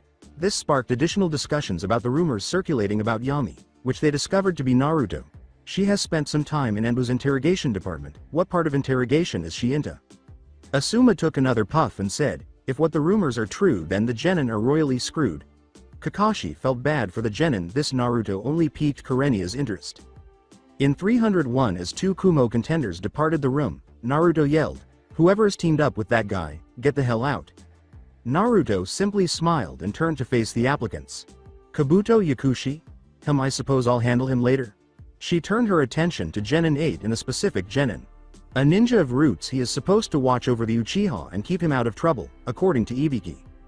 However, Naruto and most likely Anko found it amusing that the pale-looking genin was making fun of the Sasuke fangirls by calling him dickless. According to Ibiki, Danzo was furious that he was kicked off the council and had no authority over Konoha. Ibiki sensed it even though he didn't show it, so it would be best to get rid of him right away. After considering the root leader, Naruto examined the genin and noticed a tiny representation of Guy. What on earth? He truly appears to be a lost son of Guy, though that is conceivable. No, it's not feasible. One is sufficient. Ignoring that thought, Naruto turned to face Gaara. Although he appears more at ease, he still exhibits symptoms of insomnia and that deadly expression in his eyes. He must have nightmares about the people he has previously murdered. "All right, pay attention," Naruto exclaimed in her professional tone. Naruto held up pieces of paper and said, "Everyone entering the Chunin exams is to sign this waiver form here." Naruto grinned at the more perplexed expressions once more. "Those here that signed this are saying that it is not my fault that you were killed in the first part of the exam." A random genin exclaimed, "But we have signed the slips that were given to us." Naruto couldn't contain his laughter and soon burst out laughing. Naruto stopped because the genin was so terrified by the laugh. The genin was terrified when Naruto said, "Oh, you poor delusional genin, those slips were for you to register you to enter the Chunin exams. These waivers here will guarantee me to not be blamed or enter a lawsuit if you get killed during the time I proctor the exams. I understand why Anko and Ibiki enjoy proctoring the tests, Kami." The genin were given a seat in the room after bringing in their documents and signing another one after everyone had been seated and prepared. "Alright brats, about the written test you have 10 questions to answer in 1 hour and the 10th question will be given to you when there is 15 minutes left. Each question equals 1 point and every point equal ups to 10 points. Also, this is a team exam, so you and your teammates' test will equal up, which will come to result whether or not you and your teammates pass or fail. Now the rules for the test." Naruto heard a few groans about the regulations and raised her voice. Naruto yelled, "No cheating," as she revealed enough of her murderous intent to make a few people shudder in terror but not enough to induce fainting. Naruto left that hanging in the air, frightening the genin. Those who are caught cheating will result to them losing 2 points off their current score. You get a total of 5 warnings if you get caught the 5th time. Well, we'll have to find out now, won't we? A ball of fire formed as Naruto held out her hands and said, "Okay, just before you begin the test, say hello to my little friends." It was soon floating around the room and later revealed a red slit eye. There were numerous others that followed, all of them floating to the windows and walls like sentries and closely monitoring the genin. When the terrified genin's eyes were directly in front of Naruto, he explained, "These little buggers will keep a close eye out on you. One sign of cheating they will tally it up and each are telepathically, so each time they spot you cheating it is gathered as one, not an individual but as a whole. It's true that they will soon regret assigning me to proctor this test." Naruto yelled, "Okay, start the test." Every genin was focusing on the paper in front of them when they read the questions. The majority of the genin looked troubled. Genin and Chunin are unable to respond to the questions. Naruto began reading a book on earth manipulation while she sat in a chair behind the desk in front of the board. Finding the answers from the hidden Chunins is the only way to obtain an answer before she received a signal to remove a Genin. She soon discovered that some were cheating and that others weren't very good at it. The exciting portion of the test is about to begin. The Genins heard a scream of pain as they attempted to complete the exam. Everyone in the room turned to see where the scream was coming from and saw that a Genin was being attacked by the balls of fire. He was quickly engulfed in flames and collapsed to the ground, motionless. In fact, Naruto is smiling at the Genin's responses. Some were unable to move, while others were in a panic until someone had the courage to speak. As that Genin's teammate, he yelled, "What the hell, you aren't allowed to do this." Without taking her eyes off her book, Naruto said, "I'm sorry you're lost, but I did say you'll find out what happens when you get caught cheating." And he did get caught, Naruto said. "Since you were his teammate, I suggest you leave, or do you want to die with him?" Two Genins then attacked Naruto, but the fireballs stopped them and killed them. Alright, back with the exam. A few Genin were reconsidering their plans for the Chunin exams. Few of the Genins, Naruto observed, were unaffected by what was happening in front of them. Without a doubt, he is a spy. He has Jonin chakra reserves. And what idiot tells other village ninja about the information he has collected from other villages? Naruto pondered. After 15 minutes ago, the tension in the room became intolerable. Some more Genin attempted to defend themselves after being killed for cheating, but it was all in vain. To warm the space, Naruto began to radiate heat from her body. A heated room is typically where people break. As she kept watching the Genin, Naruto reflected that although some of them were releasing some of their collars in an attempt to cool down, the room was still too hot. One Genin got up and fled the room, saying, "I can't take it anymore." He was spared death. The majority of Genin appear shocked that nothing happened to him. Naruto remarked, "You guys realize you can leave, right?" As some of the Genin stared at her or touched the tables with their jaws. More than half of the Genin left the room when Naruto asked, "You guys thought you had to sit through this, didn't you?" "Whoa, there are still 35 teams. Oh no, I still have 10 teams to go." While the Genins didn't intend to cheat, some of them dared to do so. After learning the answers, Hinata Hyuga stopped using her Byakugan, which she had been using to cheat. She was able to see through my genjutsu and truly knows how to use her family's eyes. The other Hyuga was grinning at his success in eliminating her genjutsu and was making the most of his Byakugan. Hyuga's is so stoic. The Aburame is obtaining his answers by means of his bugs. The Aburame are adept at gathering data. His dog is providing the Inuzuka with the answers. Why isn't the Chunin indicating that he should be eliminated? They don't speak dog. I see. Then she turned to face the pink banshee, who was using her enormous head. Her head is only useful for practicing targets. Then she saw the three of them. The damn lazy bastard is asleep to obtain the answers. The Yamanaka entered the pink banshee's head using her family's jutsu. Naruto believed that if she joined Anbu, she would be a skilled interrogator. The Uchiha was copying his responses with his Sharingan. He can even replicate handwriting. She then turned to face the miniature guy. She followed his gaze and saw him staring at a ninja wire attached to his partner and mirrors on the ceiling. They continue to collaborate even when they are not together. Naruto turned to face Gaara, a red-headed sand ninja who was idly sitting there. The man in the catsuit is perspiring profusely. It appears that I derailed his attempt to obtain the answers. Naruto pondered as she noticed that the group's female member was scowling at her brother. Naruto yelled, "All right, you bastards." As the hour was nearing its end, some were more perplexed by this, and others were chatting among themselves. "Okay, now there are more rules for the 10th question." More Genin were questioning this. "Okay, you can choose whether or not to take the question. If you choose not to take the question, then you and your team is out of the exams. For those who take the question and gets it wrong, well, you get killed." This caused a commotion in the room. A female leaf Genin who is paired with the Uchiha said, "What do you mean we get killed if we get the question wrong?" There are those who have taken the Chunin exam more than once before. The other Genins nodded. A few of the Genin left after Naruto remarked, "Well, they didn't have me as a proctor for the exams. Now if you don't want to take the question, then leave." Naruto pulled out a hidden wakizashi and stabbed it on the table, saying, "All right, let me remind you to those that are going to answer this question. You get it wrong, you die." More of them fled the room in fear. "Oh no, 27 groups. The rookie's pride will kill them." Even though I would have expected them to have left the room. Naruto turned to face the smirking female Hyuga. "She appears to understand what I'm doing." Naruto said to the last Genin, "All right then." As she got up from her desk, "You guys pass." "Oh wait it, what, it's there." The female sand ninja, who was shocked by this, asked, "What do we mean we pass? What happened to the 10th question?" As the Genin started to calm down and Naruto sheathed her wakizashi, she explained, There is no 10th question. It is a life or death decision. To become a Chunin, you must be able to make a life or death decision, or in your case risk it. One genin said, "What about the test?" "Yeah, it was a waste of time." As she performed a hand seal, Naruto remarked, "It wasn't a waste of time. The balls of fire and the ashes where the genin were killed vanish. And Chunin takes their place." More were perplexed, and Naruto simply sighed. The test is a way to see how well your information gathering skills are. You see, the test is to see how good you are to cheat, which is a way to say how well you gather information. Soon enough the females understand. The genin gestured to the bodies stacked at the rear and asked, "But what happened to them?" "You see, I wanted you genin to realize that you can get killed being a Chunin. Some missions you are to spy or gather information for your village. You see what happens there is you only get one try and not 5 tries. You get caught, you get tortured or killed or interrogated. That is why I made you guys witness what will happen if you get caught, even if they get killed 5 times over." Naruto glanced at the time. Anko has 5 more minutes to take the genin.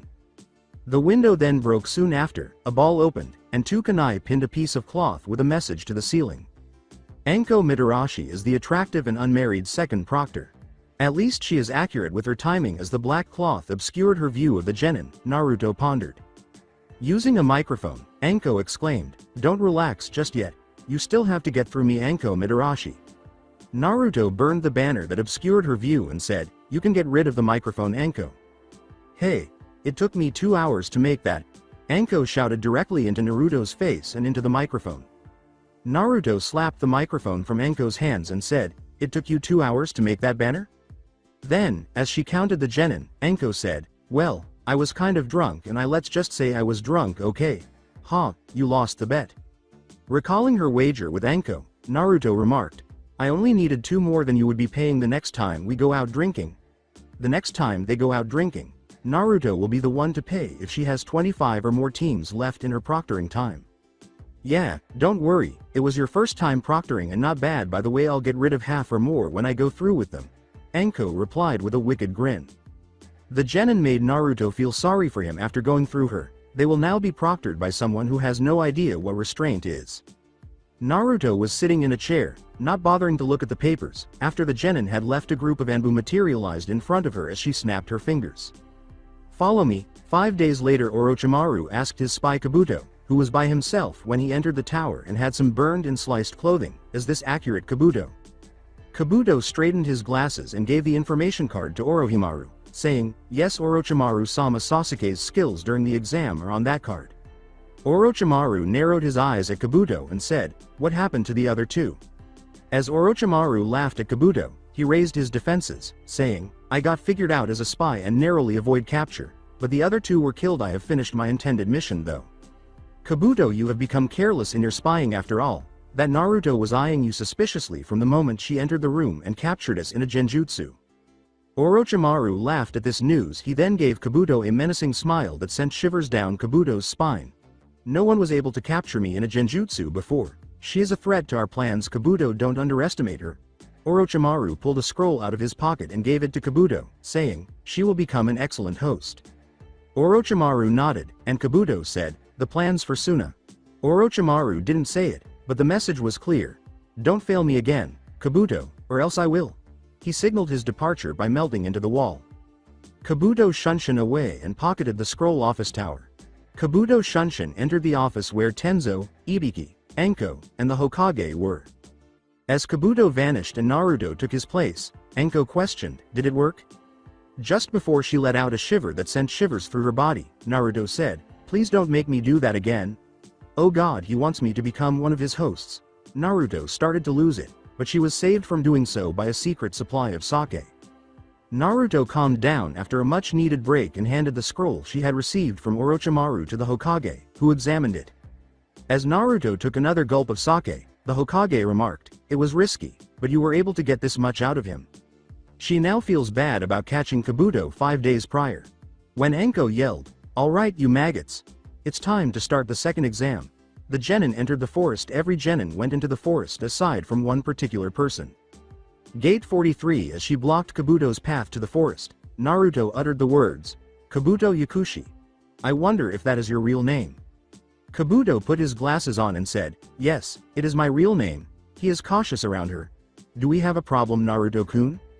As Kabuto gave her information cards, Naruto said, I hear you have information cards, mind showing mine. As she examined her extremely detailed information, Naruto remarked, you really have some talent in information gathering? Tell me, how a spy like you haven't gotten caught yet? The Anbu that followed her pinned the genin down, but they were fighting back. Kabuto and his teammates were caught off guard by this, and Naruto simply burned her information card and snapped her fingers once more using chakra scalpels. Kabuto killed 2 Anbu, and one of his teammates perished while attempting to flee. As he repelled the Anbu, Kabuto yelled, damn it, go warn Orochimaru.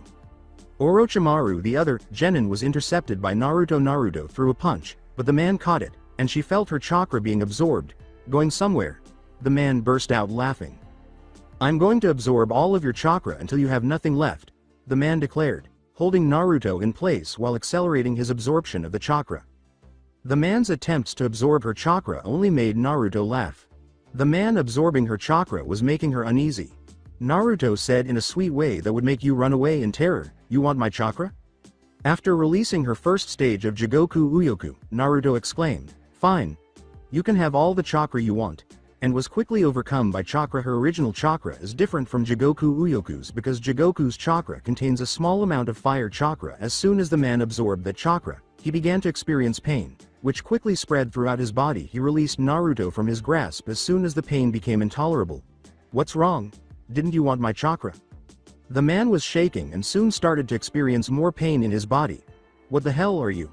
He exclaimed. What did you do to me? As the man's body began to melt, Naruto remarked, I didn't do anything. It was my chakra. You see, my chakra has a hint of fire in it and it is coursing through your chakra pathways and your body can't handle it. He is now surrounded by flames. As she predicted, the fires burned away, leaving behind ashes in his place.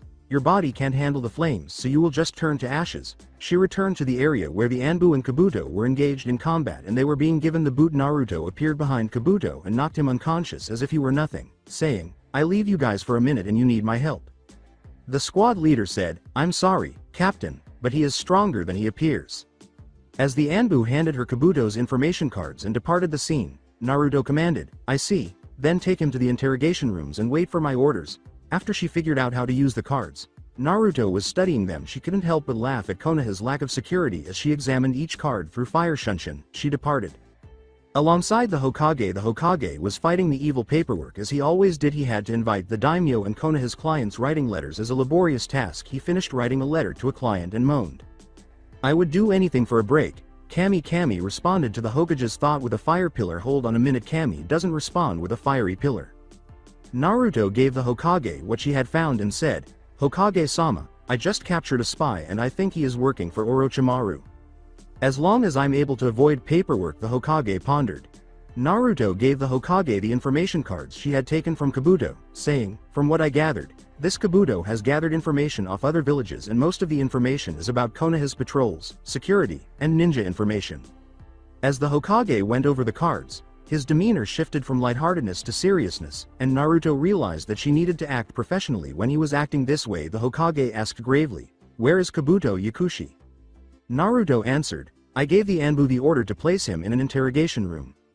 The Hokage gave the order, and Naruto nodded before taking a quick look out the window before firing Shunshin from the room. Right. I want you to start getting information out of him as soon as possible, and I want to know what my wayward student is going to do. Naruto looked at a man sitting on the window, and he said, so Orochimaru had returned to Konoha. The man wearing a red vest, a green obi, and long, spiky white hair asked, and who is the firecracker? Without turning to face his pupil Jiraiya, the Hokage remarked, it would seem that way Orochimaru has finally come back to Konoha to destroy it. The Hokage cautioned his student, but he knew that he wouldn't listen to him when it came to women. And I advise you to stay away from her. I wouldn't want your ninja career to end right now. It is demonstrated by Jiraiya's continued attempts to obtain a nude photo of Tsunade. Jiraiya began to laugh at his statement, but the Hokage maintained his solemn expression. I was just asking, old man, you made it sound like she is strong enough to defeat me. When he failed to persuade the elderly man to relax, Jiraiya quickly stopped laughing. Seriously, old man, you need to lighten up. As Jiraiya shuddered at the sight of the green beast, the Hokage remarked, she is strong, Jiraiya. If I had to say how strong she is, I'd say she is able to keep up with Guy on an all-out taijutsu fight. Even he wouldn't be certain that he could defeat Guy in a full-on taijutsu battle. I'm not so sure about her other areas. Since Jiraiya still doesn't think someone like her is that strong, the The Hokage remarked, if I had to say, she could become a Hokage right now, but I will have to wait for her in a few more years. Her name is Naruto Uzumaki. Alongside Naruto while strolling through Anbu headquarters hallways, Naruto heard a disturbance. When she arrived, Kabuto was standing over the Anbu who had been ordered to protect him, and the door to the interrogation room had been broken down. When Kabuto simply grinned, Naruto mocked him, saying, didn't like your living arrangements, I take it. Kabuto said, I had to admit, Naruto-kun, you caught me off guard for the third time. Naruto was left wondering how she managed to surprise him 3 times. Kabuto ran towards Naruto as chakra engulfed his hands, revealing the chakra scalpels. Confused. Well, the first time is you catching me in a genjutsu during the exam, the second time is you catching me being a spy, and the third is you knocking me out, you won't get a fourth time. Naruto had to use her Jigokugan on Kabuto in order to put an end to this quickly. Unbeknownst to her, she activated the third stage of the Jigokugan by putting all of her chakra into her genjutsu. Naruto said, welcome to hell, Kabuto, and then she used her genjutsu. The genjutsu, it's dark here, make it pitch dark, darker than dark, it's so gloomy you lose yourself in it mentally, not physically. What kind of genjutsu is this? Like I can be trapped by a genjutsu to break free from this genjutsu. Kabuto gestured his hands to a hand seal, but he discovered that he was unable to feel them. What? My hands are missing. Kabuto was unable to feel his hands as he felt around. What is this type of genjutsu? Kabuto felt nothing but emptiness when he attempted to gather his chakra. I must get out before long. He was unable to hear his own thoughts. People pondered the experience of being in the dark. Illusion ninja art. Embracing evil. Naruto was the one who made it. It is the kind of genjutsu that would eat you whole. You will be consumed by the darkness. Naruto made this in response to the question, what does it feel like to be enveloped in darkness? Is this the true definition of hell? As she cancelled her genjutsu, Naruto pondered. Actual world. The sound of ah echoed throughout Anbu headquarters. As Kabuto eventually passed out from that mental ordeal, Naruto saw him tremble and ball himself. What is going on here? Naruto understood the source of the tone of voice and shuddered. Naruto gestured to the trembling Kabuto and said, a prisoner escaped and I had to subdue him. Ibiki. Ibiki had to sigh as Naruto nodded and asked, he's the spy? Naruto had to scratch her back sheepishly and say, you had to destroy him? Not wanting to pay for the harm she would have likely caused in a straight fight with this Kabuto, Naruto remarked, well, I don't want to increase the repair bills of what jutsu I do. As a group of Anbu seized Kabuto and placed him back in an interrogation room, Naruto remarked, besides his mind is so wrecked I can interrogate him more easily now. Ibiki told Naruto, his mind is so messed up he might not give you some kind of information. Naruto simply grinned and gave Ibiki a glimpse of her new eyes. The situation is the same this time, with a slit running down the center of both crescents and another pointed down crescent moon merging with the other pointed up crescent. What can it do now? I have no idea. In the room used for questioning, Kabuto was fastened to his chair with straps. It wasn't just any chair, though. It was the chakra, the one that drains your chakra and prevents you from using any of it. Ibiki created it specifically for this kind of event. As she inspected Kabuto, who incidentally looks like shit, Naruto remarked, so chakra suppression seals don't work on you. He winced and she couldn't help but smile at the idea of using it more. Enjoy your stay in darkness, did you? She asked. So tell me, what is Orochimaru doing in Konoha? He held his resolve and remained silent when Kabuto tried to remain silent. Naruto simply grinned. It's time to try it. Naruto's eyes soon became a vivid red, containing slits with 2 crescent moons pointing up and down. Joined in the center, Naruto was in a trance when Kabuto looked into his eyes, which quickly went blank. Naruto hypnotized Kabuto by saying, Kabuto, you are a truthful boy. Are you a truthful boy? As he transformed into the truthful boy, Kabuto declared, I am a truthful boy. Wondering how long she would use the hypnotize eye, Naruto said, Kabuto, you will tell me the truth when I ask you a question. As he said, Kabuto was completely blank, so Naruto pulled out a notepad with a pencil and a recorder. I will tell you the truth when you ask me a question. She questioned him, what is Orochimaru doing here in Konoha? A recorder was recording Naruto as he wrote, Orochimaru is here to destroy Konoha and take the last Uchiha as his new body. How is he planning to destroy Konoha? Kabuto provided extremely detailed information about the invasion plans, including the attack from the stadium and the summoning of the snakes. Orochimaru made an alliance with Sand and is taking the cage's place in the cages both during the last part of the exam. Naruto was struggling to keep her Jigokugan in its hypnotized state, As evidenced by the beads of sweat streaming down her face to extend her time, she engaged her initial Jigoku Uyoku stage. The hypnotized eye has improved significantly in just 1 minute and 40 seconds as she proceeded with her interrogation. Naruto pondered. She sensed that there was more to this, even though it wasn't much. How did you get Konoha's patrols and information? At that, Naruto snapped the pencil in her hand and said, I received them from a root member. A root member? Yes, Kabuto replied in the hopes that he would respond. Naruto asked, do you know who the leader of Root is? As she triggered her second stage of Jigoku Uyoku to ask more questions, Kabuto informed her, the Warhawk Danzo. Orochimaru was smiling like a crazy scientist when she heard this information, so Naruto asked, how long has Danzo been giving Orochimaru information on Konoha? Naruto used the broken pencil she broke to write, for the past 4 years. What are Danzo's plans? He is very secretive, but he made it very clear he wants the current Hokage dead so he can take over the village once the invasion is over with. Kabuto nodded his head and asked, is Danzo planning to take over the village when it is weak? She had to use her third stage of Jigoku Uyoku because the flaming tattoo covered her arms, back, neck, and cheeks, and the coat she was wearing could withstand it. Is there any meetings with Root or Sand Nin? I am to meet a Root member after the second part of the Chunin exams. Kabuto quickly provided her with the information she required and turned off her tattoo and eyes. Where do you go to meet them, and are there any requirements so they won't suspect a spy? She asked. She was breathing heavily and perspiring profusely. Kabuto appeared perplexed and unsure of what was happening. She left Kabuto in the chair and said, thank you for your time, Kabuto. She turned to see Ibiki leaning against the wall and handed him the report and the recorder, saying, you can use your hypnotized eye for 4 minutes. Naruto nodded before using what was left of her chakra to Shunshin in her room. Get some rest for now and meet me at the tower in the Forest of Death.